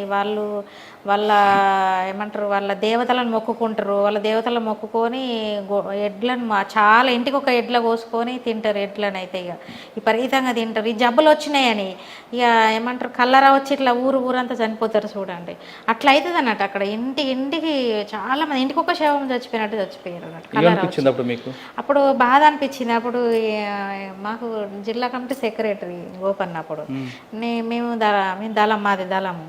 అట్లా మొత్తం అందరం పోయి ప్రతి ఊర్లో మందులు తెప్పించుకొని మా మందులే మెడిసిన్ ఊరికి సెలన్లు పెట్టినాము, మందులు ఇచ్చినాము, షుగర్ పంచదార తెప్పించి, నిమ్మకాయలు తెప్పించి, అట్లా నీళ్లు తాపించి, అట్లా మాకు చూస్తా అంటే కూడా పిల్లలు అయితే చాలామంది చనిపోయారు. అప్పుడు బాధ అనిపించింది అన్నట్టు.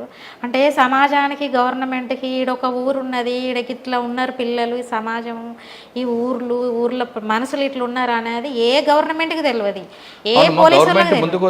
మీరు అడ్డుకుండేవారు కదా అప్పట్లో. మేము ఎందుకు అడ్డుకుంటాం, మేమే పిలిపించినాం గవర్నమెంట్ వాళ్ళని. మేము ఊర్లలో ఉండి మేము సిలిండర్లు పెట్టుకొని వాళ్ళందరిని బతికించుకున్నాక మేము మీడియా వాళ్ళని పిలిచి వాళ్ళందరికీ మీడియా వాళ్ళని ప్రెస్ మీట్ పెట్టేసి మొత్తం స్క్రోలింగ్ వచ్చేటట్టు వెంటనే అదే నైట్ వరకు స్క్రోలింగ్లు వచ్చినాయి. ఇట్లా నక్సలైట్లు ఇట్లా ట్రీట్మెంట్ ఇస్తారు, ఎవరు పట్టించుకుంటలేరు అనేసి వాళ్ళు పోయి మాట్లాడితే వెంటనే తెల్లార వరకు జీబులో మొత్తం వైజాగ్ నుండి టీములు దిగిపోయినాయి. అప్పుడు వాళ్ళందరితో డాక్టర్లతో కూడా మాట్లాడిండ్రు, వీళ్ళు మాట్లాడారు. అప్పుడు మాట్లాడి అసలు ఏంది మీ గవర్నమెంట్ ఏంది, మీరేంది అనేసి ఇక బాగానే నిలదీసి గట్టిగా అడిగినాం.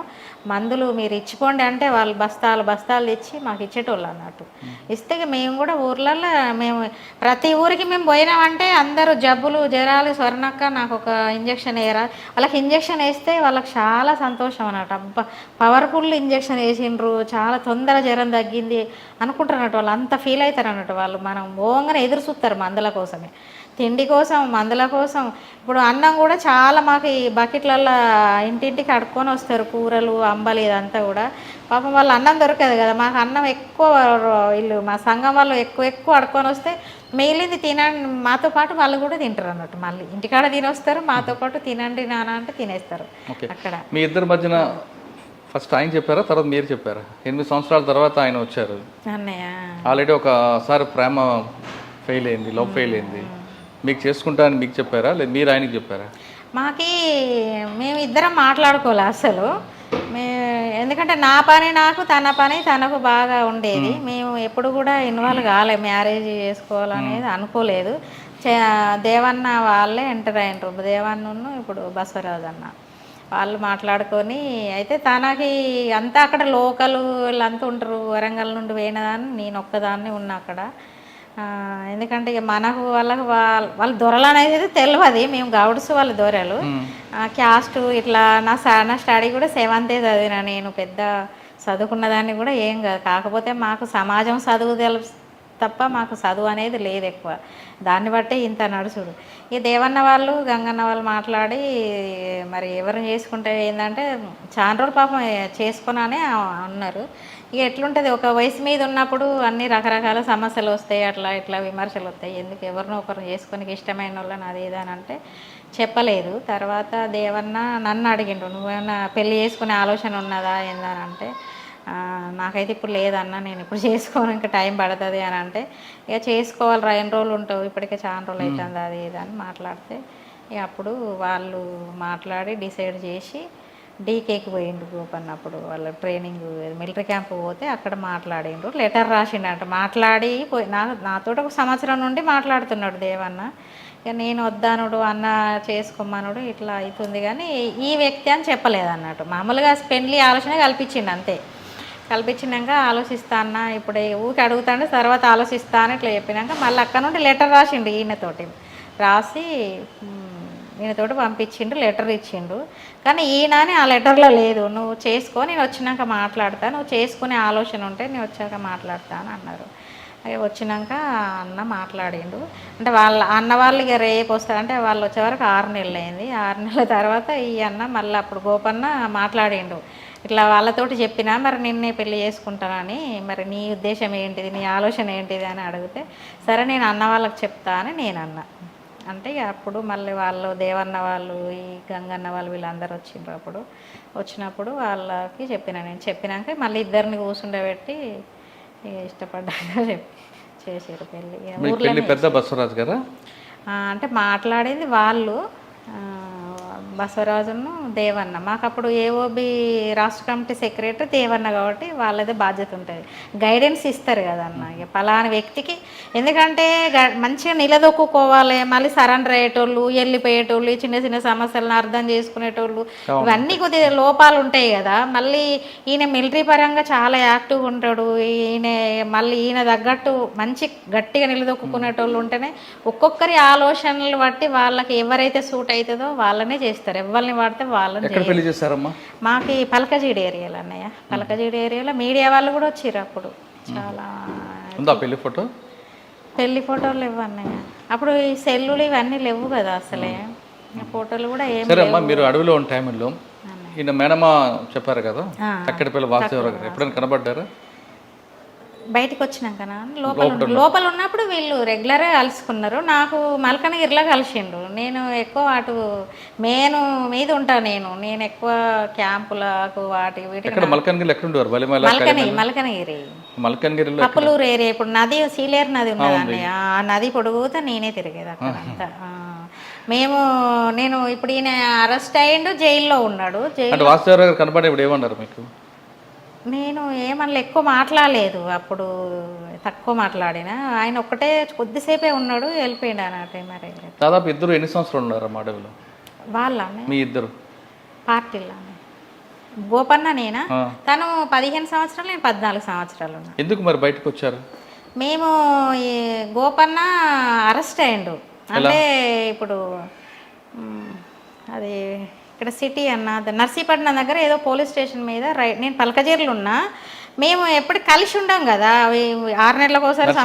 అనకాపల్లి పోలీస్ స్టేషన్ కావచ్చు, అనకాపల్లి పోలీస్ స్టేషనే కావచ్చు. రెక్కి చేయడానికని పోయినరు, మా నోటీసులో లేదు మాకి. వీళ్ళు ఏఓబి నుండి అట్లా ఎంటర్ అవుతారు కదా వాళ్ళు, అటు ఏఓబి అంటే తూర్పుగోదావరి విశాఖలో అటు ఉంటారు కాబట్టి మేము మొత్తం ఇటు కోరాపుట్టు, ఇది మన మల్కనగిరి జిల్లా కదా వరుసలో, సీలేరు నది అవతల ఉంటాం మేము. మాకు వాళ్ళ కొద్దిగా టచ్ తక్కువనే ఉంటుంది. దాన్ని రెక్కి కోసం అని పోయి లాడ్జ్లో ఉన్నారట, 2-3 నెలల నుండి ఉంటున్నారు, పోతాండ్రు వస్తాండ్రు, రెక్కి చేస్తున్నారు. మళ్ళీ అవసరం ఉన్నప్పుడు మళ్ళీ పోతున్నాడు. రాజమండ్రిలో ఉంటున్న క్రమంలో ఎవరో తెలిసిన వాళ్ళే ఆయనను పట్టించిండ్రు.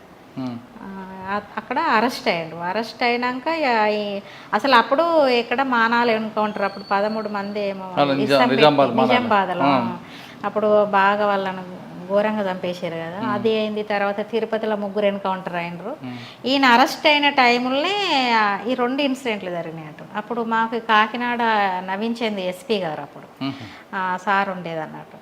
అప్పుడు ఈయన అరెస్ట్ అయ్యిండు, ఆడ ఎన్కౌంటర్లు అయినాయి. ఈయన చంపుదామంటే ఇప్పుడు గవర్నమెంట్ ఇట్లా ఇంతమందిని చంపుతారా, పట్టు అరెస్ట్ చేసిన వాళ్ళని కూడా చంపుడైంది. ఇప్పుడు వాళ్ళంటే దళంలో ఎదురెదురు కాల్చుకున్నారు, చచ్చిపోయారు అంటే అదొకటి ఉంటుంది. మళ్ళీ ఈయనను పట్టుకొని చంపారు, తిరుపతిలో పట్టుకొని ముగ్గురు చంపారు.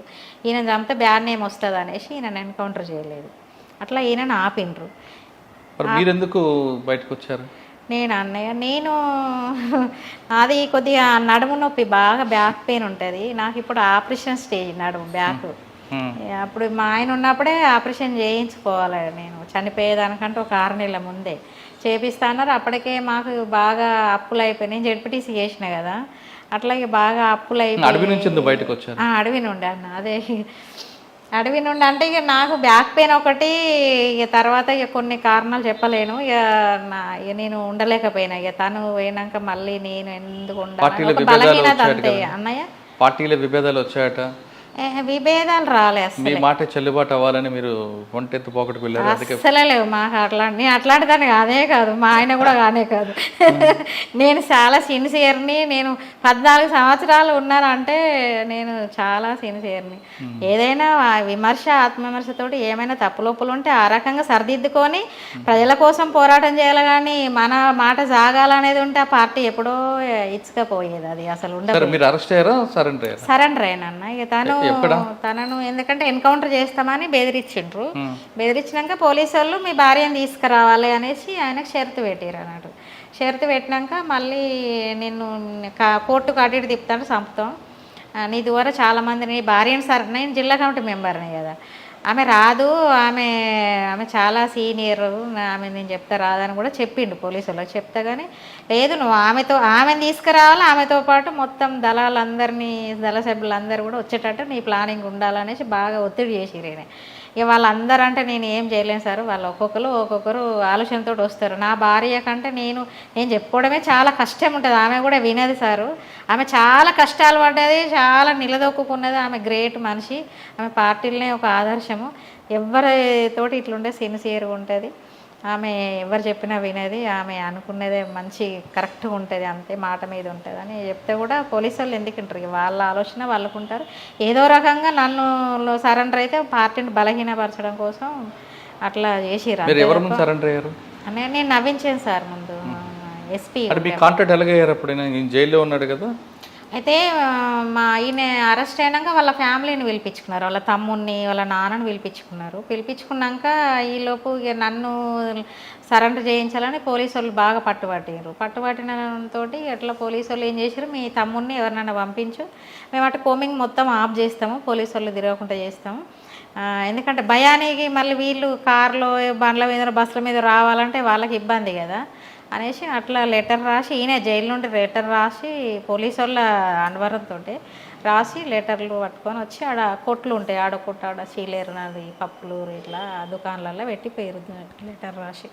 లెటర్ కూడా ఏంటంటే నువ్వు 15 ఏళ్ళు చేసినావు, నేను 15 ఏళ్ళు చేసిన, కానీ నేను పెళ్ళి చేసుకున్నావు కాబట్టి నీకు అన్యాయం చేయొద్దు, నా వంతు కృషి చేస్తున్నా నేను, నువ్వు నీ ఇష్టంతో అయితే నేను సరెండర్గా, లేకపోతే లేదు, నా బలవంతంగానైతే నువ్వు సరెండర్ కావద్దు.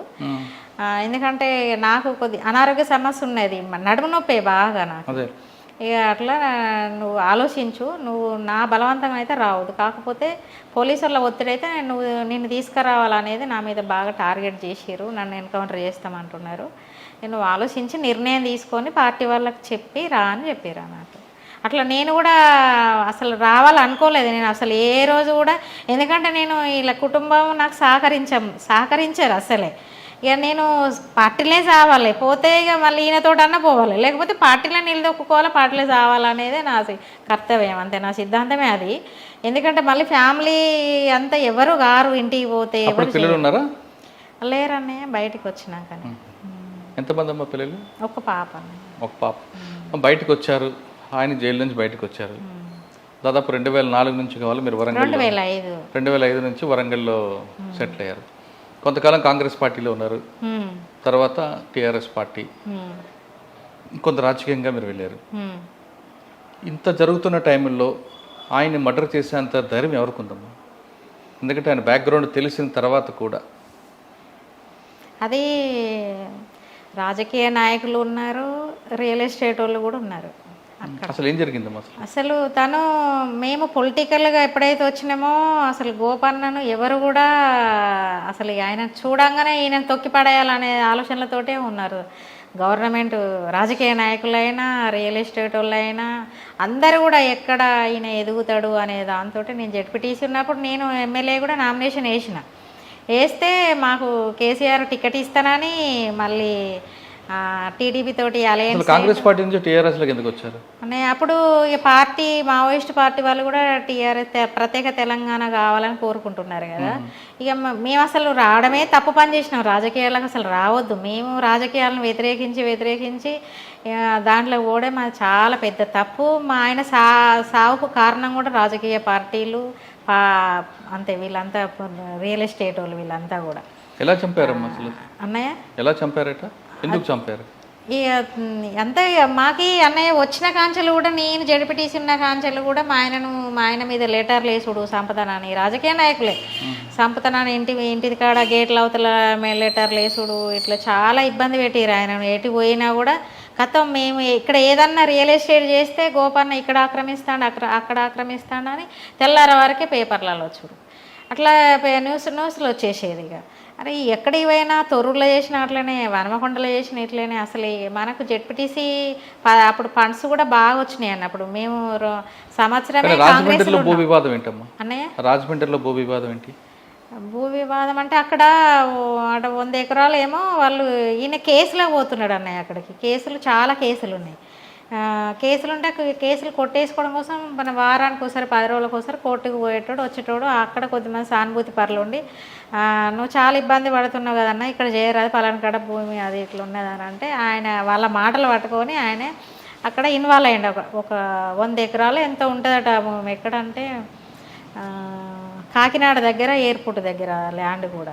అది అయితే ఎన్నోసార్లు గొడవలు అయిందట, గొడవలు అయినాయి, చంపుకున్నారు, చేసుకున్నారు. ఈయనకు తెలియక అదే భూమికి పోయిండు. ఈయన కూడా పోయేసి కథం వెంటనే అక్కడ అయిపోయింది. కొన్ని అగ్రిమెంట్లు అయినాయి, అట్లా ఇట్లా అయింది. ఈ లోపు కిడ్నాప్ అయ్యిండు, కిడ్నాప్ చేసేసాను. 3 రోజులు కిడ్నాప్ అయ్యిండు. అప్పుడు కేటీఆర్కును మా ఆయనకు బాగా మంచి ఫ్రెండ్స్ వాళ్ళిద్దరు కూడా.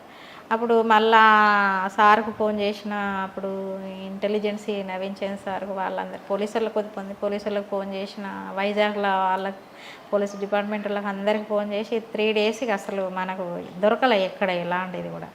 అట్లా ఫోన్ చేసినాక ఈలోపు ఎంక్వైరీ అది ఇది జరిగింది. వాళ్ళు కిడ్నాప్ చేసిన వాళ్ళు ఖమ్మంలో విడిచిపెట్టారు నైట్ 12 గంటలకి. అప్పటికి ఇక ఈయన ఫ్రెండ్స్ చాలామంది ఇంటికి పోతుర్రు. ఈలోపు అక్కడ ఫోన్ చేసిండు, ఎక్కడ ల్యాండ్లైన్లోకి వెళ్ళి ఫోన్ చేస్తే అప్పటిదప్పుడు వెళ్ళిపోయినాం. మళ్ళీ తీసుకొచ్చినాక అక్కడ వాళ్ళు అక్కడ కొద్దిమంది వీళ్ళు ఏమంటారు రియల్ ఎస్టేట్ వాళ్ళు ఉంటారు కదా పార్ట్నర్స్, వాళ్ళు వచ్చిండ్రు. వాళ్ళకు ఇదంతా ఈయనకి ఏం తెలుస్తలేదు అన్నట్టు. వాళ్ళు డబ్బులు పెట్టిన వాళ్ళు వీళ్ళందరూ కూడా, నువ్వే నీళ్ళు చూసి మేము పెట్టినావు, మా డబ్బులు మాకు ఇప్పించే, నీళ్ళు అమ్మిస్తావా ఏం అమ్మిస్తావా అని వాళ్ళు కూడా బాగా ఫోర్స్ చేసిండ్రు. ఫోర్స్ చేసినాక ఈలోపు ఏం చేసిండ్రు అంటే ఇక ఈయన ఎటు అంత మెంటల్ అయిపోతాడు, ఇక అంత ఆగమాగం అవుతాడు, టెన్షన్ అయిపోతాడు, ఎటు తోస్తలేదు. కానీ ఏ రోజు కూడా ఇట్లా ఉన్నదని నాకు ఏ రోజు కూడా చెప్పలేదండి. 2 సంవత్సరాల కాంచాలి ఇక తిండి బట్ట పొట్ట అన్నిటికీ ఇబ్బంది ఆయనకు. అసలు కారు ఉంటే కారు అమ్ముకున్నాడు, ఏమి లేదు. ఇక పోవడానికి కూడా ఇక బస్సుకు పోడు, ఆటోలో పోడు, ఇక కార్లో తిరిగినాడు కదా. చాలా కొద్దిగా గిల్టీ. ఇక అది చంపేసిరు అనుకుంటా. నేనైతే రైల్వే ట్రాక్ కింద పడి కాళ్ళు చేతులు అవన్నీ పోయినాయి మొత్తానికి. డెడ్ బాడీ తలకాయ కూడా సగం పోయింది అక్కడ ఉన్నది. ఆత్మహత్య అనుకోవాలా, హత్య చేసేసిండ్రు అన్నయ్య. పోలీసులు ఏమంటారు? పోలీసు వాళ్ళు ఎవరికి అదే ఒక హిస్టరీగానే అయిపోయింది, ఎవరికి తెలుసుకోలేదు. గంత మనిషి ఎట్లా చచ్చిపోతాడు ట్రైన్కి పోయి. ఆయన 10 మందికి చెప్పేటోడు, ఎన్నో చేసి వచ్చినోడు, ఎందుకు అంత పెరిగి అన్నయ్య?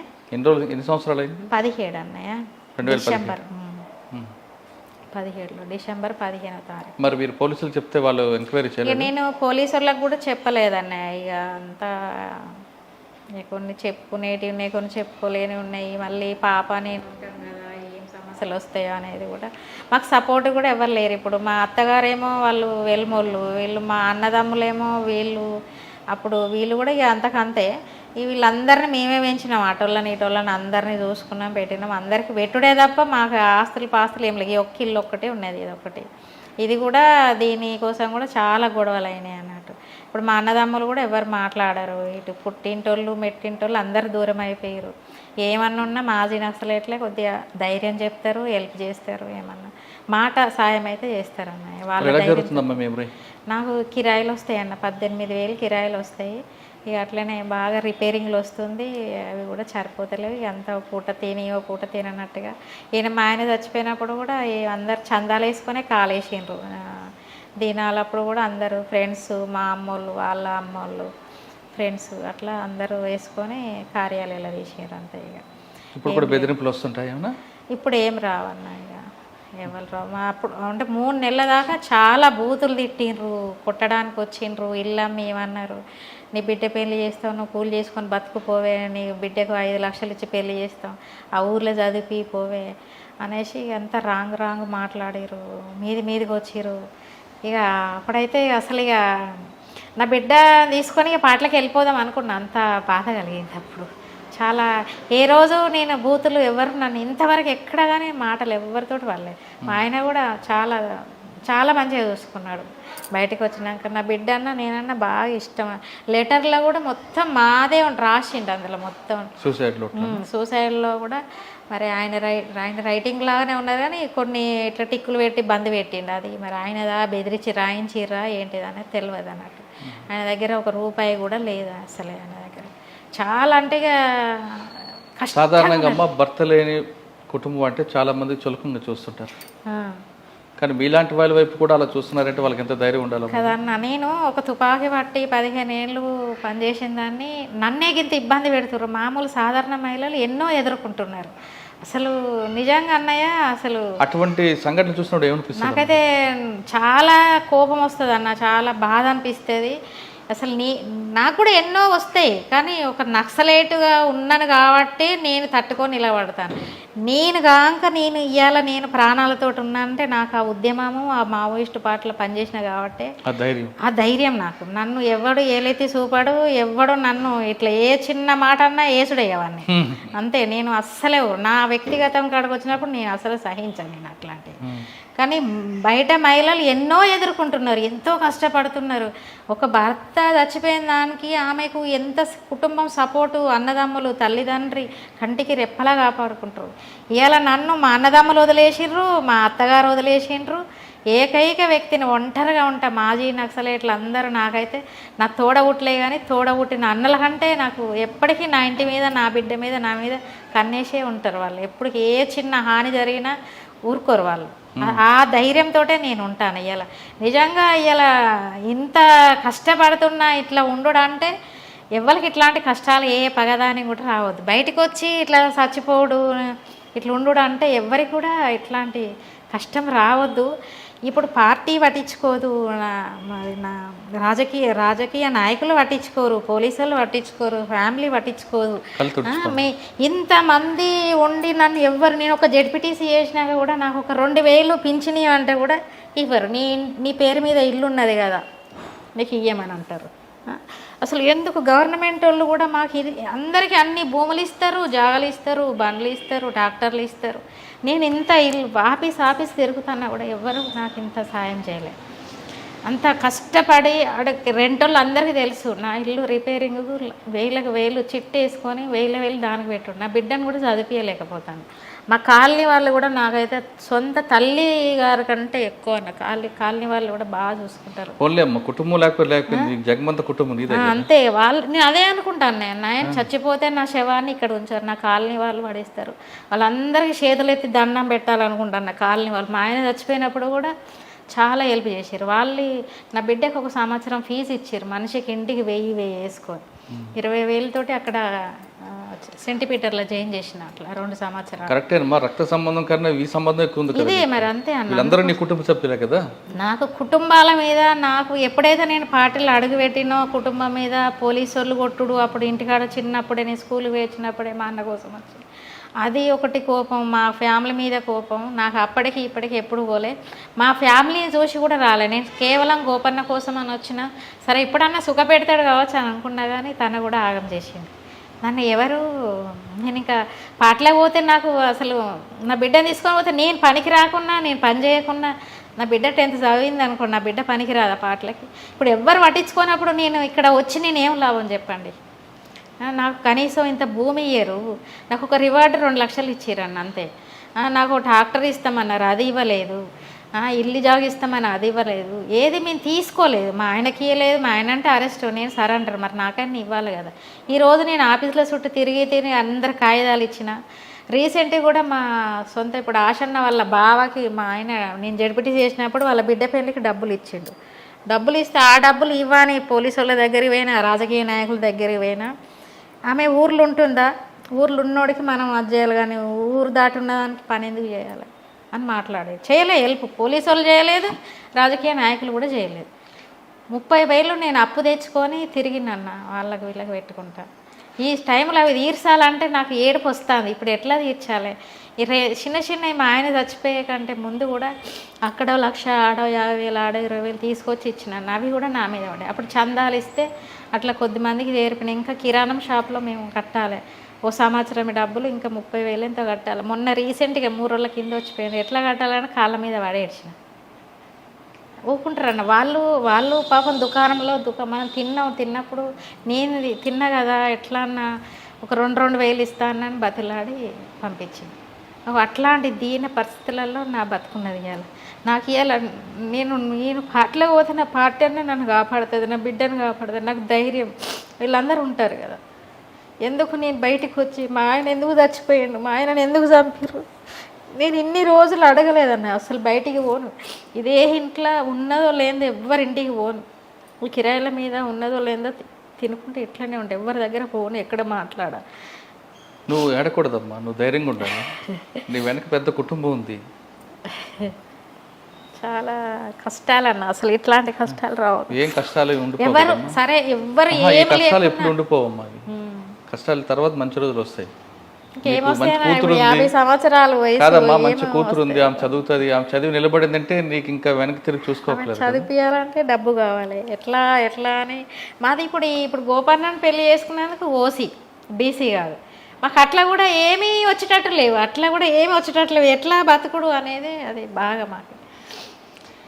మరి చివరిగా చెప్పు, చాలామంది మహిళలు ఇట్లాంటి కష్టాలు వచ్చినప్పుడు ఏదో చేసుకోవాలి, ఏదేదో వేరే మార్గం వెళ్ళిపోతుంటారు. కానీ మీరు మాత్రం అటువంటి కష్టాలు వచ్చినా ధైర్యంగా మీ పాపకి ఒక తల్లిగా చక్కని మార్గంలో తీసుకెళ్తున్నారు. అటువంటి కష్టాలు ఉన్న మహిళలకి, అటువంటి ఆలోచనలో వెళ్ళాలనుకున్న మహిళలకి మీరు ఇచ్చే మెసేజ్ ఏంటి? కష్టాలు వచ్చిన మహిళ అంటే మీలాంటి కష్టాలు వచ్చిన మహిళలు మీరు కాబట్టి ధైర్యంగా ఉన్నారు. ఎందుకంటే పార్టీలో పనిచేశారు, ఆ గుండె ధైర్యం ఉంది, ఎవడైనా వస్తే తాట తీస్తానని చెప్తున్నారు.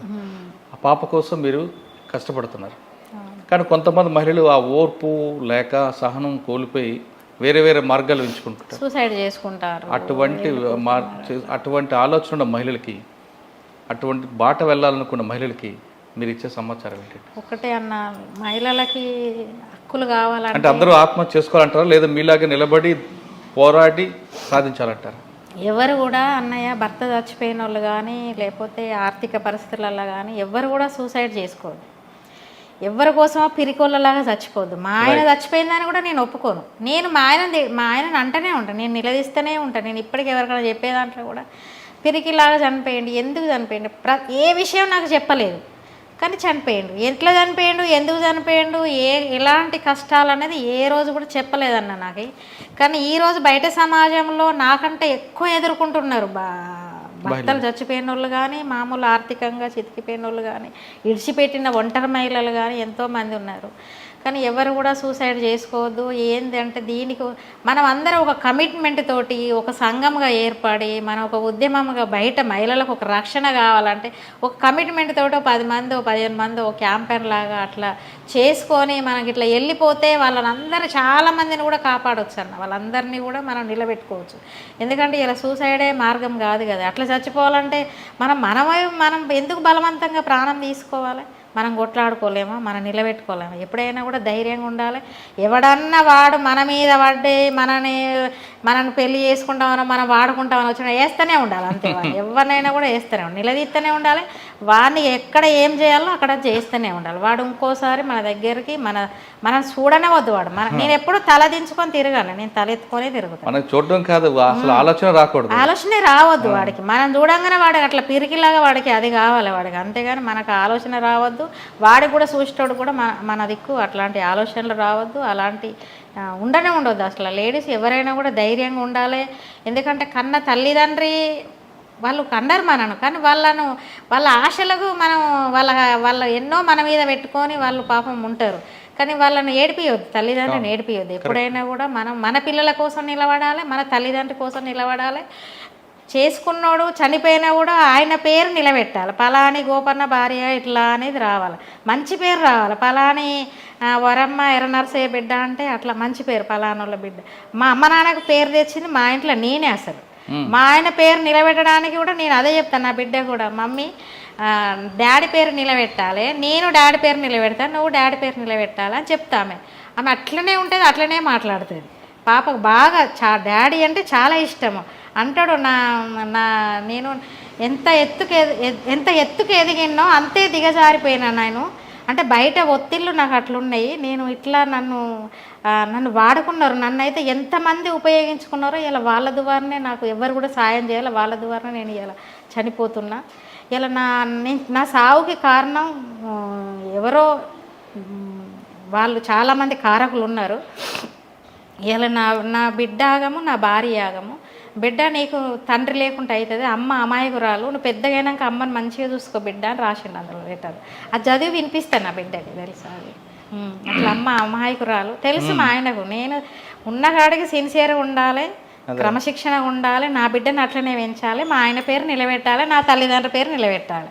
అందుకే మా ఆయనకు సంవత్సరానికి ఒకసారి బియ్యం ఇచ్చినా కూడా వాళ్ళ తల్లిదండ్రుల ఫోటో పెట్టి కూడా నా బిడ్డతోటి పిండాలు అవన్నీ కూడా కార్యక్రమం చేపిస్తా. ఆ రోజు ఓ పావు కిలో చికెన్ తెచ్చి అయినా పెట్టి చేపిస్తా అయ్యగారు ఎవ్వరు కూడా డబ్బులు తీసుకోరు మా దగ్గర. అట్లా మా బాధ వాళ్ళకు కూడా తెలుసు, అందరు తెలుసు, కిరాయిలో తెలుసు, కాలనీ వాళ్ళకి తెలుసు. కానీ ఏంటంటే మా ఆయన చనిపోయేంత వరకు కూడా గోపన్న దగ్గర కోట్లు ఉన్నాయి, తుపాకులు ఉన్నాయని ఆయన చచ్చిపోయేంత వరకు అట్లే ఉన్నారు. నన్ను నా ఇల్లుని చూసి కూడా దానికి ఏంది మంచిగా ఉన్నదని అన్నారు. కానీ మాకు ఎట్లాంటి లేదు, ఇల్లు కిరాయి 18,000 వస్తాయి, ఇక వాటిలోనే బతుకుతాం. మాకేం లేదు, నేను మా ఆయన పేరు నిలబెట్టాలి, మా తల్లిదండ్రుల పేరు నేను అట్లా అదే కర్తవ్యం. ప్రజలు కూడా జనాలు కానీ మహిళలు కానీ ఎవరైనా కూడా మనం గట్టిగా నిలబడాలి, ధైర్యంగా నిలబడాలి. మన సమస్యలకు మన ధైర్యం, మన గుండె ధైర్యంతో ఆదర్శంగా ఉండాలి. బయట మనం తిరగబడితేనే మన బతుకులు, తిరగబడకుంటే నువ్వు అమాయకంగా ఉంటే నేను తొక్కి పడేస్తారు. ఎప్పుడు కూడా అమాయకంగా ఉండొద్దు, తిరగబడడం అనేది రావాలి. ప్రతి ఒక్క మహిళకి ఇచ్చే మెసేజ్ అదే. ఇంటర్ క్యాస్ట్ మ్యారేజ్లు కూడా చేసుకోవద్దని చెప్తా నేను, ఇంటర్ క్యాస్ట్ మ్యారేజ్ కూడా చేసుకోవద్దని చెప్తా. ఇప్పుడు భర్త ఉన్నంతసేపు, మా ఆయన ఉన్నంతసేపు నన్ను అందరూ దేవత అన్నారు. మా ఆయన చచ్చిపోగానే ఆమె గమల, ఆమె మావోడే లేడా ఎందుకు? ఇలా ఎవరు సుఖపడ్డారు ఇంటర్ క్యాస్ట్లలో? ఎవరో ఈటల రాజేందర్ లాంటి వాళ్ళు, ఇంకా నాకు ఎవరు బయట వాళ్ళు తెలియదు. డబ్బున్న వాళ్ళు, ఎమ్మెల్యేలు, బాగా పెద్ద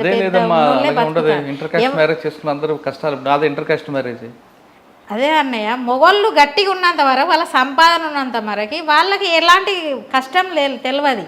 వాళ్ళు మా ఆయన చనిపోగానే ఇట్లాంటి వాళ్ళు ఉన్నారు చాలా మంది. వాళ్ళు చనిపోగానే ఎంతోమంది ఎన్నో సమస్యలు ఎదుర్కొంటున్నారు. అంటే ప్రతిదీ ఇంటర్ కాస్ట్ మ్యారేజ్ కాదమ్మా, కుటుంబాలు చూసిన సంబంధాల్లో కూడా విడిపోయిన సంబంధాలు ఉంటాయి. ప్రేమించి పెళ్లి చేసుకుని ఇంటర్ కాస్ట్ మ్యారేజ్ చేసుకున్న వాళ్ళకు కూడా కలిసిన కాపురాలు చేసే వాళ్ళు కోట్ల మంది ఉంటారు. దానికి నమ్మకం అనేది దీని మీద వెళ్తుంది అమ్మా. సినిమా హీరోలు అందరు ఇంటర్ క్యాస్టే, వాళ్ళకి డబ్బులు ఉన్నాయి కాబట్టి వాళ్ళు మంచిగా బతుకున్నారు. ఇప్పుడు మామూలు జనాలలో చూడండి అన్నయ్య, మామూలు జనాలలో ఎవరన్నా సుఖపడ్డ వాళ్ళు ఉన్నారా? నేనున్నానమ్మా, నాది ఇంటర్ కాస్ట్ మ్యారేజ్. మీరు కష్టపడుతున్నారు, సంపాదన ఉన్నది, మీ పిల్లల్ని, భార్య పిల్లల్ని మీరు పెంచగలుగుతున్నారు. అట్లా ఇప్పుడు మాలాంటి వాళ్ళని చూడండి, మాలాంటి వాళ్ళం మేము ఎంత కష్టపడుతున్నాం, ఎంత ఇబ్బందులు పడుతున్నాం. మమ్మల్ని దీంట్లో అన్నిటికీ ఒప్పుకుంటాను, కానీ ఒక విషయం ఒప్పుకోలేకపోతున్నాం. ఇంటర్ కాస్ట్ మ్యారేజ్ వద్దు అనేది మాత్రం నేనైతే కమ్యూనిస్ట్ పార్టీ నుంచి వచ్చి ఆ మాట అనడం ఇంకా కాదండి. మరి ఎక్కడ మమ్మల్ని కలుపుకుంటలేరు కదా. ఒక్క కుటుంబం చూపించి మీరు అందరినీ ఇంటర్ కాస్ట్ మ్యారేజ్, ఇప్పుడు పార్టీలో పార్టీలో కులం మతం ప్రాంతం అని ఉండకూడదు కదా.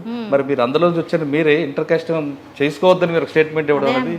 బయటికి వచ్చినాక నేను ఎదుర్కొన్న సమస్యలు చూసి, నేను పడుతున్న బాధలు చూసి చెప్తున్నా. అదే నువ్వు పార్టీలో ఉండు, పార్టీలో ప్రతి ఒక్కరు ఎవరికి ఒకరు క్యాస్టర్లు లేరు, అందరు కులానికి ఒకరు మతానికి ఒకరు దాన్ని ప్రోత్సహించాలనే. కానీ ఇక్కడ ప్రాణాలు ఉంటున్నాయా బయట సమాజంలో, దీన్ని మార్చాలంటే దీన్ని మార్చడానికి ఆ పదం కాకుండా దీని మార్పులో మీరు కృషి చేయండి, తప్పేం కాదు. అది మార్చాలి. ఇది మార్చాలంటే ఒక్కదానితోటి కాదు కదా అన్నయ్య, ఇప్పుడు ఒక్కదానితోటి కాదు.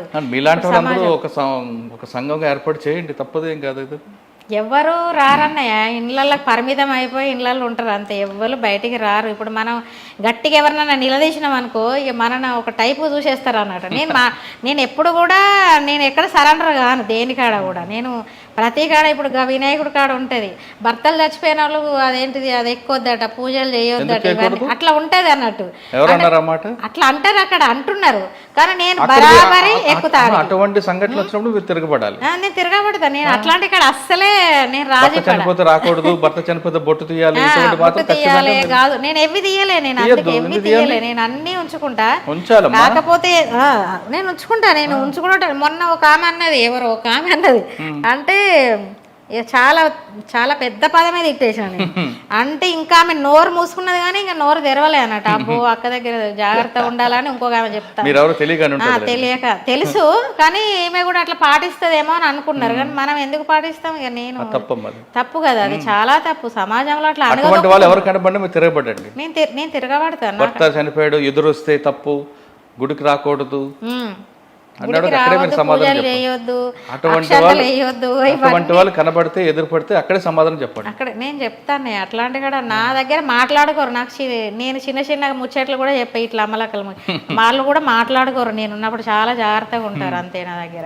ఇక నేను మాట్లాడిందంటే నోరు మెదపరు ఎవ్వరు కూడా. కష్టాలు వస్తాయి, తర్వాత మంచి రోజులు కూడా వస్తాయి. కానీ కష్టపాటు వచ్చినందుని వెంటనే ఆ మహిళలందరూ కూడా కన్నీరు పెట్టడం, భర్త చనిపోయాడు కదా అని పొట్టు తీయడం, లేదు కష్టాలు వచ్చాయని ఆత్మహత్య చేసుకోవడం తప్పు అంటున్నారు స్వర్ణక్క అలియాస్ మంజుల. కష్టాలు వస్తాయి, మనం నిలబడదాం, మనం పోరాటం చేద్దాం. అటువంటి బాధలను అందరూ కలిపి ఒక సంఘంగా ఏర్పడి ఇటువంటి దురాచారాలు పూర్తిగా నిర్మూలించే వరకు కృషి చేద్దాం అంటున్నారు స్వర్ణక్క అలియాస్ మంజుల. ఇది వారం స్వర్ణక్క గారితో ఎక్స్క్లూజివ్. వచ్చే వారం మరొక గెస్ట్తో మళ్ళీ కలుద్దాం. అంతవరకు నమస్కారం.